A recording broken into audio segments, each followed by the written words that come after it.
கர்த்தருடைய பரிசுத்த நாமத்துக்கு மகிமை உண்டாவதாக. யாக்கோபு தன்னுடைய வாழ்க்கை பயணத்தின் ஒரு முக்கியமான பகுதியில் வந்த பொழுது தன்னுடைய தற்போதைய நிலவரத்தை கர்த்தருடைய சன்னிதானத்தில் அவன் தெளிவாக எடுத்து சொல்லுகிற ஒரு சூழ்நிலையை நாம் இப்பொழுது வாசிக்க கேட்டோம். யாக்கோபினுடைய பிறப்பு ஒரு போராட்டமான பிறப்பு.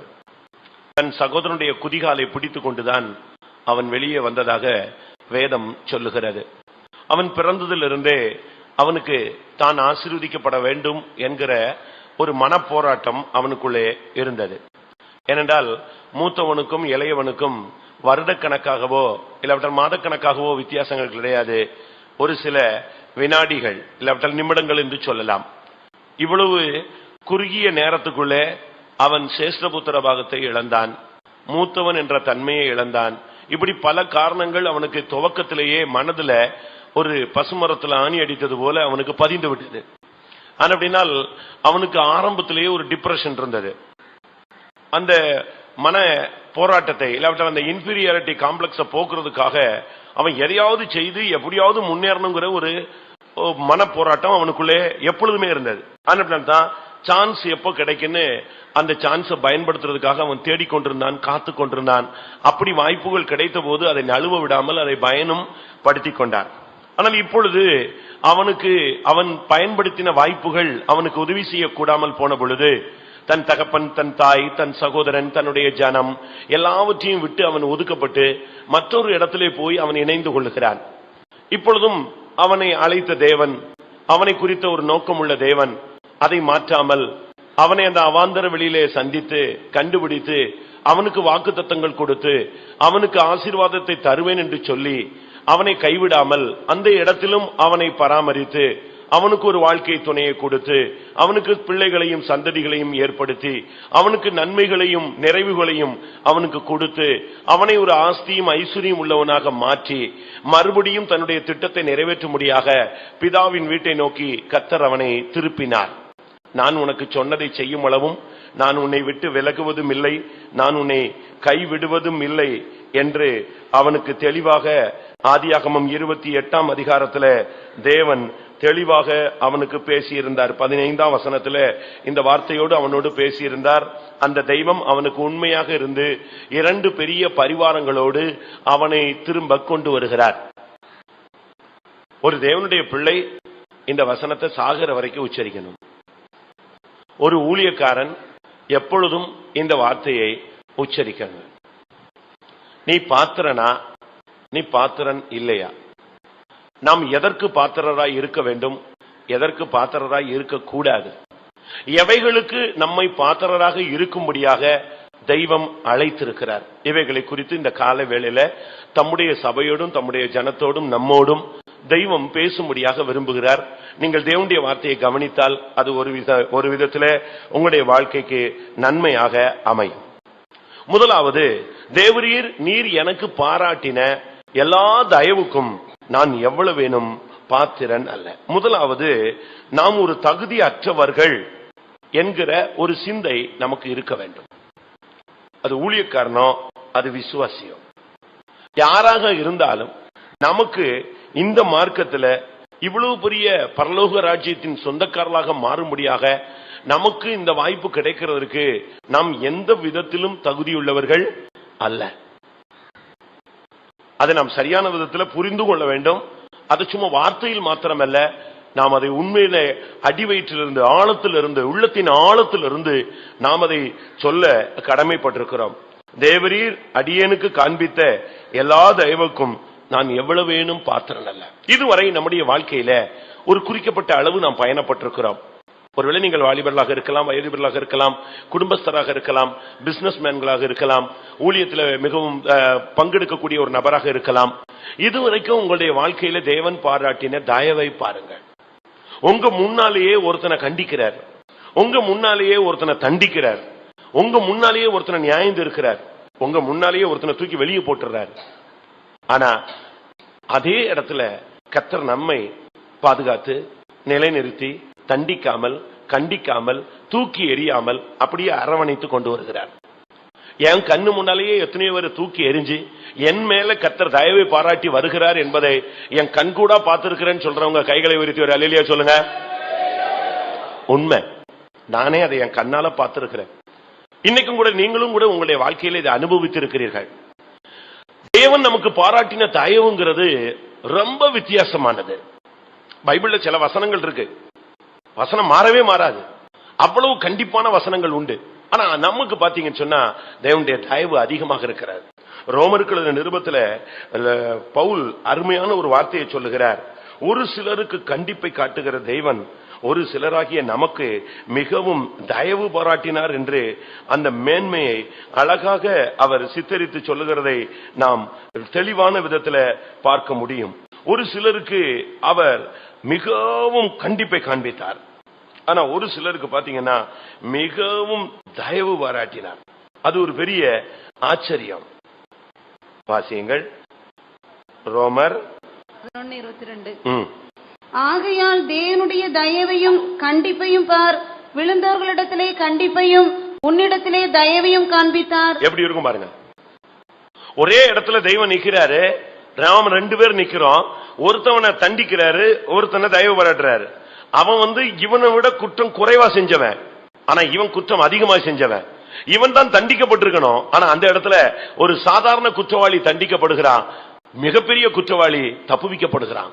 அதுதான் நமக்கு கிடைச்ச ஒரு பெரிய தயவு.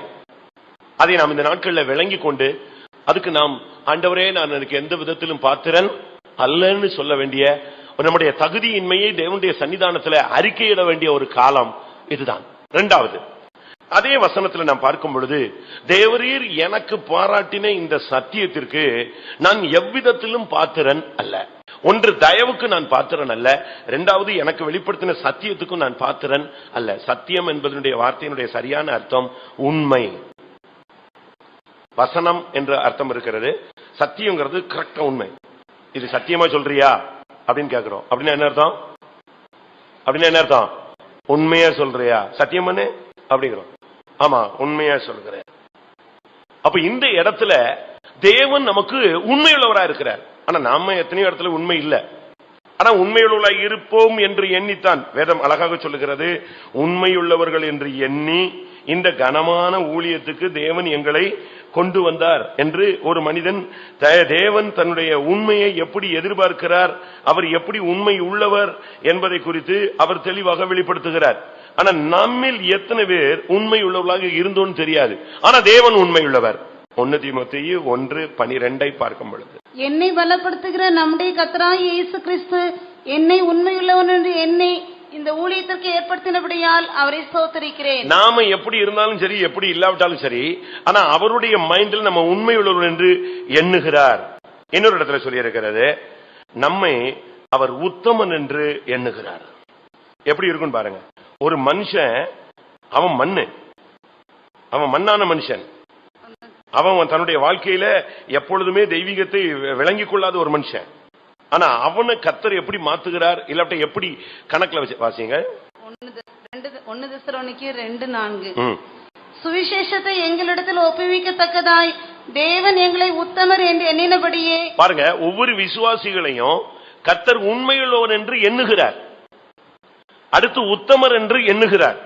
இந்த 2 எண்ணத்துலதான் அவர் நம்ம எல்லா விதத்திலும் பராமரித்து வருகிறார். இன்னொரு விதத்துல சொல்ல போனா, நாம் உண்மை இல்லாவிட்டாலும் அவர் உண்மையுள்ளவராக இருக்கிறார். அதனால தான் அந்த மனுஷன் சொல்றான், ஆண்டவரே நான் என் சகோதரனை ஏமாத்தினேன், என்னுடைய தகப்பனை நான் ஏமாத்தினேன், என்னுடைய மாமனாரை ஏமாத்தினேன் அவன் சொல்றான். ஆனா நீரோ என்னை ஏமாத்தல. நான் எத்தனையோ இடத்துல உண்மை இல்லாதவன்கிறது எனக்கு தெரியும். ஆனா நீர் எனக்கு பாராட்டின சத்தியத்துக்கு நான் எவ்வளவு வேணும் பாத்திரன் அல்ல. முதலாவது, நம்முடைய தகுதி இன்மையை நாம் உணர முடியாத சில வசனங்களை நான் உங்களுக்கு முன்பாக வைக்க விரும்புகிறேன். ஒன்று, தேவன் பாராட்டின தயவுக்கு நாம் பாத்திரர்கள் அல்ல. இரண்டாவது, தேவன் நமக்கு காட்டின சத்தியத்துக்கு நாம் பாத்திரர்கள் அல்ல. நீங்க யோசிச்சு பாருங்க, இந்த சத்தியங்கிறது ரொம்ப வித்தியாசமானது. நான் நம்முடைய சபையை ரொம்ப டாப்பா தூக்கி கொடுக்கணும்னு சொல்லல. அப்படி சொன்னதுனால எனக்கு ஒன்னும் பிரைஸ் கொடுத்துட்டு போறதும் இல்லை. நல்லா புரிஞ்சுக்கணும், இந்த சத்தியத்துக்கும் மற்ற சத்தியத்துக்கும் ஒரு பெரிய டிஃபரெண்ட் இருக்கு. அது இப்போ உங்களுக்கு தெரியாது. நீங்க மகிமையில பாருங்க.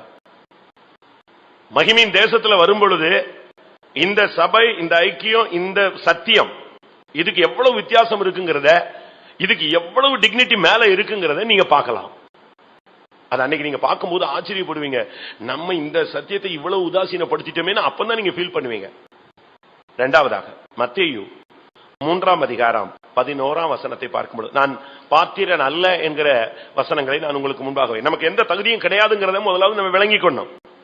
மனம் திரும்புதலுக்கென்று நான் ஜலத்தினால் உங்களுக்கு ஞானஸ்நானம் கொடுக்கிறேன், எனக்கு பின் வருகிறவரோ என்னிலும் வல்லவராய் இருக்கிறார், அவருடைய பாதரட்சைகளை சுமக்கிறதற்கு நான் பாத்திரன் அல்ல. பாருங்க, செருப்ப சுமக்கிறது கூட எனக்கு தகுதி இல்லைன்னு சொல்ற.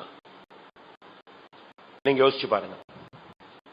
நான் ஒரு நாள் ஒரு சீப்பாஸ் அவர் செருப்பு போடாமலே அதை பாய் போட்டிருந்ததுனால ரொம்ப தூரம் வந்துட்டார். அவரு யோசிக்கல. ஆனா நானு அதை பார்த்து அவர் செருப்பு எடுத்துட்டு நானு அவருக்கு தெரியாமலே பின்னால வச்சு பேசிக்கிட்டே அவர் கூடயே வந்து அவர் கரெக்டா பாய விட்டு வெளியே வர்ற இடத்துல செருப்பு போட்டேன். நான் செருப்பு போட்டுட்டு திரும்பினா அவர் அசிஸ்டன்ட் என் செருப்பு எடுத்துட்டு அவன் அங்க இருந்து எரிஞ்சிருக்கான். எனக்கு தெரியாம அவன் எனக்கு பின்னால வந்துகிட்டே இருந்தான். நானு வந்து அவருக்கு செருப்பு போட்டோன்னு அவரு, ஐயோ சாரி நான் கவனிக்காம இவ்வளவு தூரம் வந்துட்டேனே, நீங்க ஏன் தூக்கிட்டு வந்தீங்க அப்படின்னாரு. திருப்பி பார்த்தா இவன் வந்து ஏன் செருப்பு போடுறான். எப்படி இருக்குன்னு யோசிச்சு பாருங்க. நாம வந்து இந்த நாட்களில நாம என்ன செய்யறோமோ அது நமக்கு செய்யப்படும். அது நீங்க மறந்துடாதீங்க. அது நன்மை செஞ்சா நன்மை கிடைக்கும், தீமை செஞ்சா தீமை கிடைக்கும். இங்கே சொல்லி இருக்கிறது, யோவான் ஸ்நானகன் ஸ்திரீகளில் பிறந்தவனில் அவனை போன்ற பெரியவன் ஒருவனும் இல்ல. இயேசுவுக்கு ஞானஸ்நானம் கொடுக்கிற அளவுல அவனை பிதாவானவர் உருவாக்கி கொண்டு வந்து நிப்பாட்டினார். இப்ப நம்ம எடுத்திருக்கிற ஞானஸ்நானங்கிற சத்தியத்தை இன்ட்ரோடியூஸ் வேர்ல்டுல பண்ண முதல் ஆள் அவர் சொல்றாரு, இயேசு கிறிஸ்துவனுடைய செருப்பை சுமக்கிறதுக்கு எனக்கு என்ன கிடையாது, தகுதி கிடையாது. ஏன் அப்படி சொன்னாரு? இயேசு கிறிஸ்துவனுடைய பாதரட்சியை சுமக்க எனக்கு சக்தி கிடையாது, எனக்கு அவ்வளவு தகுதி கிடையாது. காரணம் என்ன தெரியுமா? பைபிள் சொல்லுகிறது, ஒரு இந்த புதிய ஏற்பாட்டு சபையில் உள்ள சிறியவன் யோவான் ஸ்நானகனை காட்டிலும் யாரு பெரியவன். ஏனென்றால் யோவான் ஸ்நானகன் வந்து பரிசுத்தாவி ஊற்றப்படுறதுக்கு முன்னால நெஞ்சிடறாரு. இயேசு மரிக்கிறதுக்கு முன்பாக தன்னுடைய ஓட்டத்தை முடிச்சதுனால யோவான் ஸ்நானகன் முதற்கொண்டு பரலோக ராஜ்யம் பலவந்தம் பண்ணப்படுகிறது. எப்படி இருக்கும் பாருங்க. இயேசுவுக்கு ஞானஸ்நானம் கொடுத்தாச்சு. ஆனா பழைய ஏற்பாட்டு காலத்து பரிசுத்தவான்கள் லாஸ்ட் கடைசி ஆள் யாருதான்? அவர்தான். ஆனா அவர் சொல்றாரு, இயேசு கிறிஸ்துவனுடைய செருப்பை சுமக்கிறதுக்கு எனக்கு தகுதி இல்ல. இப்படித்தான் நம்முடைய நிலவரத்தை நாம் உணர வேண்டியது அவசியம். மார்க் 1ஆம் அதிகாரம் 7ஆம் வசனத்துல அதே யோவான் இன்னும் ஒருபடி கூட்டி சொல்லுகிறார். மார்க் 1:7, அவன் என்னிலும் வல்லவர் ஒருவர் எனக்கு பின் வருகிறார், அவருடைய பாதரட்சிகளின் வாரை குனிந்து அவிழ்க்கிறதற்கும் நான் பாத்திரன் அல்ல. செருப்பினுடைய வார அவுத்து விடுறதுக்கு கூட எனக்கு கிடையாது, செருப்பை சுமக்க கூட வேண்டாம். அந்த செருப்புல போட்டிருக்கிற அந்த ஸ்டாப்ப இழுத்து அவுத்து விடுறது கூட எனக்கு என்ன கிடையாது, தகுதி கிடையாதுன்னு சொல்றாரு. நீங்க மிலிட்டரி ஆபீசர்ஸ் எல்லாம் பாத்தீங்கன்னா, பழைய தளபதிகள் எல்லாம் பாத்தீங்கன்னா, பழைய சிடிஸ் எல்லாம் பாத்தீங்கன்னா, அவங்க வந்து அப்படி நிப்பாங்க. அவங்க வந்து சர்வாயுத வர்க்கம் தரிசிட்டு வந்து நிப்பாங்க. அந்த தளபதிகள் நீங்க பாத்திருப்பீங்கன்னு நினைக்கிறேன், பல படங்கள்ல நீங்க பாத்திருக்கலாம். அவன் வந்து அப்படி நின்னான்னா போதும், ஒருத்த வருவான், அவனுடைய மார்க்கவசத்தை கலத்துவான், ஒருத்தன் அவனுடைய ஹெல்மெட் எடுப்பான், ஒருத்தன் அவனுடைய கையில் உள்ள கிளவுஸ் எடுப்பான், ஒருத்தன் காலில் உள்ள இதை அவுப்பான். ஒன்னு ஒவ்வொருத்தரும் செஞ்சுக்கிட்டே இருப்பாங்க. அந்த அளவு அவனுக்கு பவர்ஃபுல்லான ஒரு போஸ்டிங் அது. ஆனா இங்க யோவான் ஸ்நானகன் சொல்றாரு, நான் செருப்பை சுமக்கணும்னு கூட இல்ல, அந்த வார அவிழ்க்கிறது கூட எனக்கு என்ன கிடையாது, தகுதி இல்ல. இப்படிப்பட்ட வாழ்க்கை தான் நம்முடைய வாழ்க்கை. நாம் இவைகளுக்கு கூட எந்த விதத்திலும் பாத்திரர்கள் அல்ல. மத்தேயு எழுதின சுவிசேஷம் 8ஆம் அதிகாரம் 8ஆம் வசனத்தை பார்க்கும் பொழுது, 100க்கு அதிபதி பிரதியுத்தரமாக, ஆண்டவரே, நீர் என் வீட்டுக்குள் பிரவேசிக்க நான் பாத்திரன் அல்ல. அவன் பாருங்க, இயேசு தன்னுடைய வீட்டுக்குள்ள வர்ற அளவுல தனக்கு புனிதத்தன்மை இல்ல. என்னுடைய வீடு ஒரு பரிசுத்த ஸ்தலம் கிடையாது, என்னுடைய வீடு ஒரு ஜெப வீடு கிடையாது, என்னுடைய வீடு ஒரு தெய்வீகமான ஸ்தலம் அல்ல, என்னுடைய வீட்டுல துதித்தலோ ஜெபித்தலோ தெய்வீகமான எந்த அனுபவம் கிடையாது. நான் ஒரு 100க்கு அதிபதி, நான் ஒரு ரஃப்பான ஆளு, நியாயமோ அநியாயமோ கட்டளைக்கு கீழ்ப்படிந்து செயல்படக்கூடியவன். என் வீட்டுல அந்த புனிதமான மனிதனுடைய கால் படுறதுக்கு எனக்கு எந்த தகுதியும் இல்லைன்னு சொல்றான். யோசிச்சு பாருங்க, நம்முடைய நிலவரம் என்னன்னு யோசிச்சு பாருங்க. நாம் எந்த விதத்திலும் தகுதி உள்ளவர்கள் அல்ல. அதனாலதான் ஒரு இடத்துல ஆண்டவர் சொல்றாரு, நான் அவனை மண் என்று நினைக்கிறேன், மண் என்று நினைவு கூறுகிறேன். நம்ம ஒரு சும்மா ஒரு களிமண் மாதிரி, ஒண்ணுமே இல்ல. நீங்க பாருங்க, இவ்வளவு பெரிய மின்சாரம் செயல்படுது, எல்லாம் இருக்கு. எல்லாத்துக்கும் கடைசியில் நீங்க போய் பாத்தீங்கன்னா அங்க ஒரு ஃபியூஸ் போட்டு வச்சிருப்பான். எவ்வளவு பெருசா இருக்கும்? ஒரே ஒரு கம்பி. அதை எடுத்து விட்டானா மொத்தமா ஃபியூஸ் போயிடும். இதுதான் நம்முடைய நிலவரம். ரொம்ப ஆக்டிவா இருக்கலாம், கூட்டம் முடியறதுக்குள்ள ஃபீஸ் எடுத்துட்டாருன்னா நீங்க கூட்டத்திலேயே பிளாட் ஆயிடுவீங்க. அப்படி எத்தனை பேர் ஆயிருக்காங்க யோசிச்சு பாருங்க. நமக்கு எந்த விதத்திலும் நாம் தகுதி உள்ள அந்த ஒரு மனுஷன் சொல்றான், ஒரு நூற்றுக்கு அதிபதி சொல்றான், என்னுடைய வீட்டுல இயேசு கால் வைக்கிற அளவுக்கு எனக்கு எந்த தகுதியும் இல்ல. அதே மனுஷன் லூக்கா 7ஆம் அதிகாரம் 7ஆம் வசனத்துல இன்னொரு வார்த்தையை சொல்றான், தன்னுடைய தகுதியின்மையை இன்னொரு விதத்துல சொல்றான். நான் உம்மிடத்தில் வரவும் என்னை பாத்திரனாக எண்ணவில்லை. நான் அவற்றை ரிக்வெஸ்ட் பண்றதுக்கோ பிரேயர் பண்றதுக்கோ அவர் சந்நிதி முன்னால நிக்கிறதுக்கோ எனக்கு எந்த தகுதியும் கிடையாது. ஏசாயா எழுதின தீர்க்க தரிசன புஸ்தகத்துல 6ஆம் அதிகாரத்துல நீங்கள் சேராபீன்களுடைய நிலவரத்தை பாத்தீங்கன்னா, அந்த சேராபீன்களுக்குள்ள ஒருத்தன் பறந்துகிட்டே இருந்தானா, ஒருத்தன் இல்ல அநேகர் பறந்துகிட்டே இருக்காங்க. அந்த பறந்துகிட்டு இருக்கிறவங்களுடைய நிலவரத்தை நீங்க பாத்தீங்கன்னா, அவங்களுக்கு ஒருத்தனுக்கு எல்லாருக்குமே அவ்வாறு செட்டைகள். 6ஆம் அதிகாரம் 2ஆம் ஏசாயா 6:2. சேராபீன்கள் அவருக்கு மேலாக நின்றார்கள், அவர்களில் ஒவ்வொருவனுக்கும் அவ்வாறு செட்டைகள் இருந்தன. அவனவன் 2 சட்டைகளால் தன் முகத்தை மூடி, 2 சட்டைகளால் தன் கால்களை மூடி, 2 சட்டைகளால் பறந்து. பாருங்க, சேராபீன்கள் என்கிற தேவதூதர்கள், இல்லாவிட்டால் பரலோகத்தில் உள்ள ஜீவிகள், பரலோக ஜீவிகள். அந்த தேவதூதர்களுடைய கூட்டத்தில், சேராபீன்களுடைய கூட்டத்தில் உள்ளவங்களுக்கு 6 செட்டைகளை கொடுத்திருந்தார். 2 செட்டைகளில் அவர்கள் பறந்து கொண்டிருந்தார்கள். 2 செட்டைகள்ல முகத்தை மூடிட்டாங்க. ஏன்னா ஒருவரும் சேரக்கூடாத ஒளியில் வாசம் பண்ணுகிற தேவனை பார்க்க எங்களுக்கு என்ன கிடையாது, எந்த தகுதியும் கிடையாது. அடுத்து 2 செட்டைகளால் தங்களுடைய பாதங்களையும் மூடிக்கொண்டார். பறந்துகிட்டு தான் இருக்காங்க, ஆனா பாதங்களை மூடிட்டாங்க. காரணம் என்ன? அவருடைய சந்நிதியில நிக்கிறதுக்கு கூட எங்களுக்கு என்ன கிடையாது, தகுதி கிடையாது.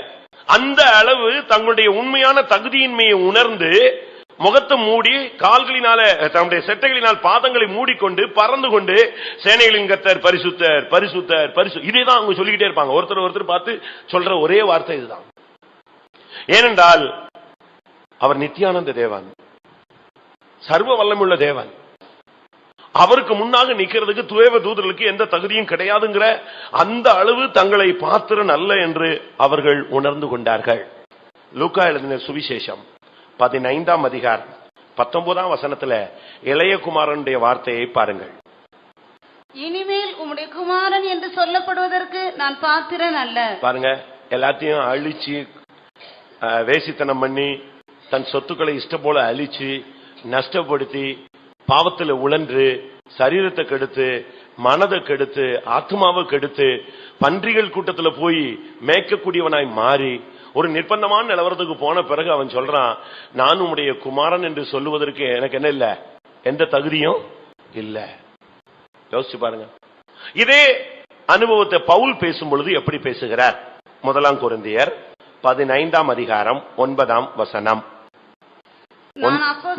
நான் அப்போஸ்தலர் எல்லாரிலும் சிறியவனாய் இருக்கிறேன். தேவனுடைய சபையை துன்பப்படுத்தினதினாலே நான் அப்போஸ்தலன் என்று பெயர் பெறுவதற்கும் பாத்திரன் அல்ல. நான் ஒரு ஊழியக்காரன் சொல்றதுக்கு எனக்கு எந்த தகுதியும் இல்லைன்னு அவர் சொல்றார். என்னுடைய ஜீவிதத்தில் எத்தனையோ விசை பின்மாற்றங்களும் தோல்விகளும் விடுகைகளும் தடுமாற்றங்களும் வந்தபடினால் அவர் சொல்றாரு, நான் அப்போஸ்தலன் என்று சொல்லுகிறதற்கு நான் பாத்திரன் அல்ல. யாக்கோபு சொல்லுகிறான், நீர் எனக்கு பாராட்டின தயவுக்கும் நீர் எனக்கு காண்பித்த எல்லா சத்தியத்துக்கும் நான் எவ்வளவேனும் பாத்திரன் அல்ல. நான் ஒரு சர்ச்சில், நான் இருந்த சர்ச்சில் ஒரு பெரிய வசதி உள்ள ஒரு சகோதரர் இருந்தார். ஊழியத்திற்காக அவர் சொன்னதை அவர் செய்தது சொல்லக்கூடாது, சொன்னா பிரமிப்பா இருக்கும். அந்த அளவு நான் இருந்த காலங்களில் ஊழியத்துக்கு அதிகமாய் செலவழிச்சாரு. லட்சங்கள் அல்ல, அதெல்லாம் தாண்டி போன ஒரு அனுபவம். அந்த அளவு ஊழியத்துக்கு கொடுத்தாரு. அவர் ஒரு கம்பெனி இது பண்ணும்போது அங்க வாசல்ல தொங்க விட்டு இருந்த வசனம் இதுதான், தேவரீர் எனக்கு பாராட்டு. ஏன்னா அந்த ஊருக்கு வரும்போது அவர் சாப்பாடு இல்லாம வேலை இல்லாம ஒரு கம்பெனில 9 ரூபாய்க்கு ஏதோ ஒரு சம்பளத்துக்கு வேலைக்கு வந்து சேர்ந்து இன்னைக்கு அந்த ஊர்ல ஒரு பெரிய முக்கியஸ்தரா மாறி இருக்கும்போது அந்த கம்பெனியை பாச ஜோயல் அவர்கள் வந்து திறக்க வரும்பொழுது வெளியே போட்டிருந்த கட் அவுட் இதுதான், பிளக்ஸ் போர்டு.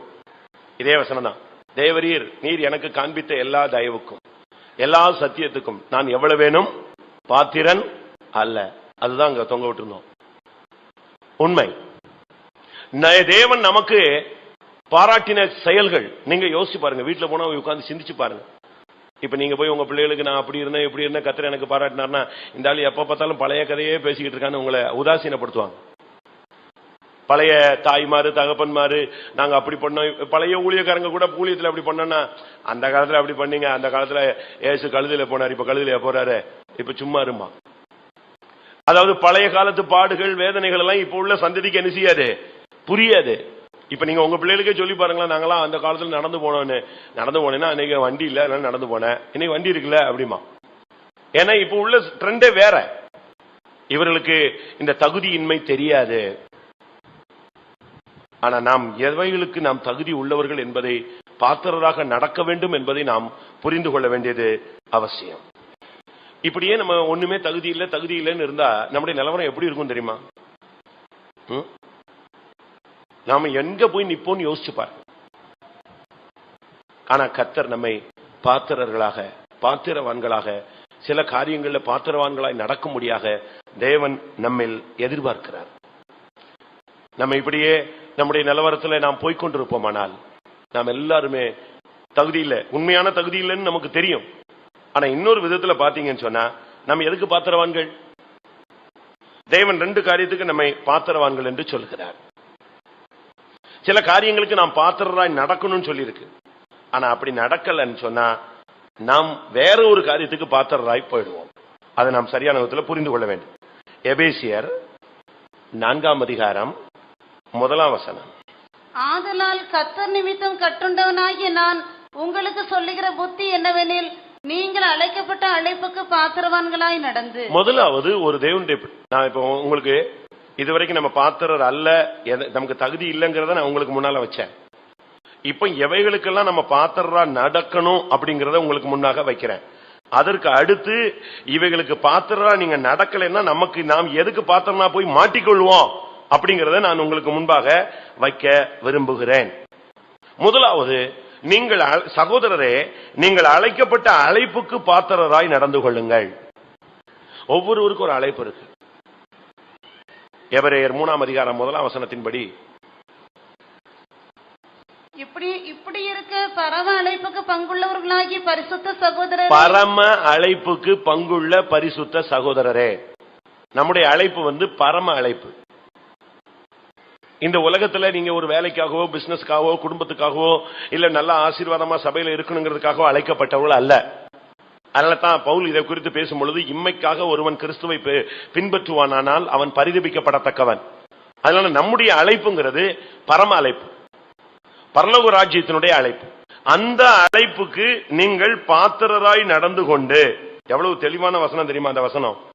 சகோதரரே நீங்கள் அழைக்கப்பட்ட அழைப்புக்கு பாத்திரராய் இருந்து மிகுந்த மனத்தாழ்மையும் சாந்தமும் நீடிய பொறுமையும் உடையவர்களாய் அன்பினால் ஒருவரை ஒருவர் தாங்கி சமாதான கட்டினால் ஆவியின் ஒருமையை காத்துக் கொள்வதற்கு ஜாக்கிரதையாயிருங்கள். அழைப்ப நீங்க காத்துக்கொள்ளணும். அது ஒரு ஆஃபர் லெட்டர் மாதிரி. நீங்க ஒரு வேலைக்கு போறீங்கன்னு சொன்னா நீங்க கையில ஆஃபர் லெட்டர் கொண்டு போற மாதிரி. இன்னைக்கு பாருங்க, எல்லாருக்குமே இந்த அழைப்பு, ஒவ்வொருத்தருக்கும் ஒவ்வொரு அழைப்பு இருக்கு. ஒருத்தருக்கு சீயோனுக்குரிய அழைப்பு இருக்கு, ஒருத்தருக்கு எருசலேமுக்குரிய அழைப்பு இருக்கு, ஒரு சிலருக்கு பாடுபடணுங்கிற அழைப்பு இருக்கு, ஒரு சிலருக்கு பரிசுத்தமாய் ஜீவிக்கணும்னு அழைப்பு இருக்கு. வேதம் சொல்லுகிறது, தேவன் உங்களை அசுத்தத்திற்கு அல்ல, எதற்காக அழைத்திருக்கிறார்? பரிசுத்தத்திற்கே அழைத்திருக்கிறார். அப்ப நம்முடைய அழைப்பை குறித்த ஒரு தெளிவான ஒரு காரியத்தை புரிந்து கொண்டு அந்த அழைப்புக்கு பாத்திரராக நடந்து கொள்ளணும். உங்களுக்கு ஒரு அழைப்பு இருக்குன்னு சொன்னா அதுக்கு ஏற்ற வண்ணமாக உங்களுடைய வாழ்க்கையினுடைய ஒவ்வொரு பகுதியும் நீங்க நடந்து கொள்ள வேண்டியது அவசியம். பிலிப்பியர்களின் நிருபம் 1ஆம் அதிகாரம் 27ஆம் வசனத்தை பார்க்கும் பொழுது, பிலிப்பியர் 1:27, நான் வந்து உங்களை கண்டாலும் நான் வராமல் இருந்தாலும் நீங்கள் ஒரே ஆவியிலே உறுதியாய் நின்று ஒரே ஆத்மாவினாலே சுவிசேஷத்தின் விசுவாசத்திற்காக கூட போராடி எதிர்க்கிறவர்களால் ஒன்றிலும் அருளாதிருக்கிறீர்கள் என்று உங்களை குறித்து நான் கேள்விப்படும்படி எவ்விதத்திலும் நீங்கள் கிறிஸ்துவின் சுவிசேஷத்திற்கு பாத்திரராக மாத்திரம் நடந்து கொள்ளுங்கள். இரண்டாவது, ஒன்று உன்னுடைய அழைப்புக்கு பாத்திரனாய் நீ நடக்கணும். இரண்டாவது, நீ மிரண்டு போயிடக்கூடாது. அதனால சொல்லி இருக்கிறது, எதிர்க்கிறவர்களால் ஒன்றிலும் நீங்கள் மருளாதிருப்பது. அப்படின்னா என்ன அர்த்தம்? மிரண்டு போகாமல் இருக்கணும். என்ன வந்தாலும் நீங்கள் சுவிசேஷத்திற்காக பாத்திரராக நடக்கணும். சுவிசேஷத்துக்கு மாறாக நீங்கள் நடக்கவே கூடாது. சுவிசேஷம் என்பது நற்செய்தியை காண்பிக்கிறது. சுவிசேஷம் என்பது ரட்சிப்பை காண்பிக்கிறது. சுவிசேஷம் என்பது ஒரு விடுதலையை காண்பிக்கிறது. சுவிசேஷம் என்பது ஒரு மனிதனுடைய மீட்பை காண்பிக்கிறது. சுவிசேஷம் என்பது தேவனுடைய பாதையிலே நடக்கும் ஒரு அனுபவத்தை காண்பிக்கிறது. இங்கே நாம் பார்க்கும் பொழுது எவ்விதத்திலும் நீங்கள் கிறிஸ்துவின் சுவிசேஷத்துக்கு பாத்திரராக நடக்க வேண்டும். சுவிசேஷத்துக்கு மாறா, ரட்சிப்புக்கு மாறா நீங்க எங்கேயும் நடக்க வேண்டாம். நடந்துடாதீங்க. உங்களுடைய வேலை ஸ்தலத்திலேயோ, குடும்ப வாழ்க்கையிலேயோ, வீடுகளிலேயோ, நண்பர்கள் மத்தியிலேயோ, உறவினர்கள் மத்தியிலேயோ, ஒரு நல்லதோ கெட்டதோ ஒரு பங்கன்லயோ, 4 பேருக்கு மத்தியிலேயோ, சபையிலேயோ, இல்லாவிட்டா வெளியேயோ, உங்களுடைய எந்த இடத்துல இருந்தாலும் சரி, நீங்கள் சுவிசேஷத்துக்கு பாத்திரராய் நடக்கணும். நீ யார் அப்படிங்கிறது தெரியணும். நீ கிறிஸ்துவனுடைய சொந்த சுவிசேஷத்துக்கு சொந்தக்காரன். அத நீ சொல்லணும்னு அவசியம் கிடையாது. நீ ஒரு போர்டு போடணும், ஒரு பேட்ச் அடிச்சுக்கணும், அப்படிலாம் ஒரு யூனிஃபார்ம் போடணும்லாம் அவசியம் இல்லை. நீ ஒரு சுவிசேஷத்துக்கு பாத்திரன் என்பதை நீ மற்றவர்கள் புரிகிற அளவில் நீ நடந்து கொள்ள வேண்டியது அவசியம். அதுதான் வேதம் சொல்லுகிறது. ஒன்று, நீ அழைப்புக்கு பாத்திரனா நடந்துகொள். இரண்டாவது, நீ அறிந்த கிறிஸ்துவின் சுவிசேஷத்துக்கு பாத்திரனா நடந்துகொள். எந்த இடத்துல உன்னை தூக்கி போடட்டும், கர்த்தர் உன்னை எந்த பாதையில் நடத்தட்டும், ஒருவேளை மனுஷர்கள் உன்னை எந்த பாதையில் நடத்தட்டும், நீங்க பாருங்க, அதிகமாய் நேசித்ததான யாக்கோபு யோசேப்பை பகைக்கிற சகோதரர்கள் மத்தியிலே அனுப்பினான். அதிகமாய் பகைத்தவர்கள் அவனை விற்று போட்டார்கள். அவனை அதிகமாய் கனம் பண்ணின மனிதன் அவனை குற்றவாளியாய் மாற்றி சிறைச்சாலையில போட்டான். இப்படி அவனுக்கு சூழ்நிலைகளும் மாறிக்கொண்டே வந்தது. ஆனா அவனுக்கு ஒரு தரிசனம் இருந்தது, அவனுக்கு ஒரு தெய்வீக முடிவு இருந்தது, அவனுக்கு ஒரு பரிசுத்தம் இருந்தது. அந்த பரிசுத்தத்துக்கு எந்த சூழ்நிலையிலும் அவன் பாத்திரனாய் நடந்து கொண்டான். அந்த சிங்காசனத்தில் கொண்டு போய் நிறுத்துகிற தெய்வத்துக்கு அவன் பாத்திரனாய் நடந்தான். ஒரு தகுதியுள்ள பாத்திரன் சொன்னா தகுதியுள்ளவன், அதுக்குரியவன் என்று அர்த்தம். நம்மில் எத்தனை பேர் இந்த நாட்களில சுவிசேஷத்துக்கு பாத்திரராக நடக்கிறோம்? 1 தெசலோனிக்கேயர் 2 அதிகாரம் 11 வசனத்தை பார்க்கும் பொழுது, மேலும் தம்முடைய ராஜ்யத்துக்கும் மகிமைக்கும் உங்களை அழைத்த தேவனுக்கு நீங்கள் பாத்திரராய் நடக்க வேண்டும் என்று. பாத்தீங்களா? தம்முடைய ராஜ்யத்துக்கும் மகிமைக்கும் உங்களை அழைத்திருக்கிறார். இந்த உலகத்துக்காக உங்களை அழைக்கவே இல்லை. இந்த உலகத்துல உங்களுக்கு ஒரு நல்ல போஸ்டிங், நல்ல ஆசீர்வாதம், நல்ல செழிப்பு, இதுக்காக தேவன் உங்களை அழைக்கவில்லை. இது உலகத்துக்குரியது. நீங்கள் தேவனுடைய ராஜ்யத்தை தேடுங்கள், இவைகள் எல்லாம் உங்களுக்கு கூட கொடுக்கப்படும். எல்லாம் உன்னை தேடி வரும். வாசல் தமிழ்ல சொல்லுவான், கொடுக்கிற தெய்வம் என்ன செய்யும்? கூரைய பிச்சுக்கிட்டு கொடுக்குன்னு சொல்லுவான். அந்த அளவு உன்னுடைய வாசற்படியிலே ஆசீர்வாதம் கொட்டும். அந்த அளவு தேவனால் உன்னை கனப்படுத்த முடியும். இங்கே சொல்லியிருக்கிறது, தம்முடைய ராஜ்யத்துக்கு உங்களை அழைத்த தேவனுக்கு நீங்கள் பாத்திரராய் நடந்து கொள்ளுங்கள். தம்முடைய மகிமைக்கு உங்களை அழைத்த தேவனுக்கு நீங்கள் பாத்திரராய் நடந்து கொள்ளுங்கள். அப்போஸ்தலர் நடபடிகள் 5 அதிகாரம் 41 வசனத்தை பார்க்கும் பொழுது, கிறிஸ்துவின் நிமித்தம் அவமானப்படுவதற்கு நாம் அழைக்கப்பட்டிருக்கிறோம், பாத்திரராக நடக்க வேண்டும். அவருடைய நாமத்துக்காக தாங்கள் அவமானம் அடைவதற்கு பாத்திரராக எண்ணப்பட்டபடியினால் சந்தோஷமாய் ஆலோசனை சங்கத்தை விட்டு புறப்பட்டு போய். அவமானம் என்பது கிறிஸ்தவ வாழ்க்கையினுடைய ஒரு போர்ஷன். நீங்க ஒரு காலேஜில் படிக்கிறீங்கன்னா ஒரு சப்ஜெக்ட், ஒவ்வொரு சப்ஜெக்ட் இருக்கும். ஒன்னு மேஜர், ஒன்னு ஆன்சிலரி, அப்படிலாம் வித்தியாசம், லாங்குவேஜ் இப்படிலாம் இருக்கு. இதே போல ஒரு கிறிஸ்தவன் பரலோகத்துக்கு போகிறான், அவனுடைய அழைப்பு நல்லா இருக்கு, அவனுக்கு சீயோனோ எருசலேமே தேவன் கொடுக்க போறாருன்னு சொன்னா, அவன் படிச்சுக்கிட்டு அந்த பாதையில போகும் பொழுதே அவனுக்கு ஒரு போர்ஷன் சப்ஜெக்ட் எது? அவமானம், வேதனையை சுமப்பது, பாடுகளை படுவது, இல்லாதது அவன் மேல சொல்றது, அவன் பார்க்காதது, அவன் நிக்காதது, அவன் செய்யாதது, அவன் தலையே இடாதது, சம்பந்தமே இருக்காது. அந்த இடத்துல அவன் இருந்ததாக, அவன் பேசினதாக, அவன் நடந்து கொண்டதாக, அவன் தான் அதை செஞ்சதாக ரொம்ப தெளிவா அழகான அருமையான சாட்சிகள் வச்சு நிரூபிச்சு அவனை கொண்டு வந்து நிப்பாட்டிடுவாங்க. எப்படி இருக்குன்னு யோசிச்சு பாருங்க. நான் உங்களுக்கு சொல்லியிருப்பேன்னு நினைக்கிறேன், பாஸ்டர் ஜோயல் சொன்னது. ஒரு விசுவாசிக்கு விரோதமா ஒரு 3 பேர் பிளான் பண்ணி அந்த ஆபீஸ்ல அவனை ஒண்ணு இல்லாம ஓச்சிட்டாங்க மொத்தமா. 3 பேரும் கள்ளசாட்சி சொல்லி பொய் சாட்சி சொல்லி நாங்க இவன் இந்த தப்பு செய்யும் போது பார்த்தோம் அப்படின்னு சொல்லி டிபார்ட்மெண்ட் ரீதியா அவனுக்கு ரிப்போர்ட் கொடுத்து கடைசியில் அவனுடைய வேலையை சஸ்பெண்ட் பண்ண வச்சு அவனை கோர்ட்ல கொண்டு வந்து இழுத்து விட்டாங்க. எப்படி இருக்கும்னு யோசிச்சு பாருங்க. இந்த மனுஷனுக்கு இது நல்லதும் தெரியாது கெட்டதும் தெரியாது, இவனுக்கு ஒண்ணுமே இல்ல, சஸ்பெண்ட் ஆகி போச்சுன்னு சொல்லி டெய்லி பைத்தம் வருவான். இவனை பார்த்த உடனே பாஸ்டர் டென்ஷன் ஆயிடுவார். என்னடா இந்த ஆள் வந்துட்டான சோத்திரம், என்ன பண்றது? அவனுக்கு என்ன சொல்றது? கத்தர் யுத்தம் செய்வார் தான் என்ன செய்ய முடியும், சொல்ல முடியும். அவனுக்கு வேலை போயிடுச்சு. அவன் வேற எங்கேயும் போக தெரியாது. நம்ம அப்படி ட்ரைனிங் கொடுக்கல. எங்கதான் போய் சொல்லி ட்ரைனிங் கொடுத்துருக்கோம்? உன் பிரச்சனைக்கு எங்க போ, தேவ சமூகத்துக்கு போனா பைபிள்னு சொல்லுது. நம்மளும் அப்படிதான் ட்ரைனிங் கொடுத்துருக்கோம். என்ன பண்ணுவான் அந்த மனுஷன்? அவனை பார்த்த உடனே இவருக்கு பக்குங்க, ஐயோ இன்னும் வேலை கிடைக்கல போல் இருக்கு, இன்னும் கோர்ட்டு கிளியர் ஆக போல் இருக்கு, அவன் விட மாட்டேங்கிறானே நம்மளன்னு. கடைசியில் என்ன நடந்துச்சு? அவனுக்கு ஹியரிங் வந்துச்சு, என்கொயரி வந்துச்சு கோர்ட்ல. கோர்ட்டுக்கு போய் நிக்கிறான். இவன் பாஸ் ஏறி போய் தடுமாறி போய் நின்றுட்டான். ஐயோ ஆண்டவரே, இன்னைக்கு இந்த 3 பேர் எழுப்பி நின்று என்ன செய்ய போறான், நமக்கு என்னெல்லாம் சொல்ல போறானோ, வேலை சஸ்பெண்ட் ஆனது பரவாயில்ல, இனி வேலையை நெஞ்சிடும் போயிடும். ஏன்னா கோர்ட்டு படி 1 2 சாட்சி இருந்தா என்ன செய்யும், இடிச்சிடும். இவன் போய் நின்னா இவன் கேஸ் வர்றதுக்கு கொஞ்சம் டைம் ஆச்சு. கொஞ்ச நேரம் கழிச்சு இவன் பேர் வந்து கூப்பிட்டாங்க. இவர் போய் குற்றவாளி கூண்டுல ஏறிட்டாரு.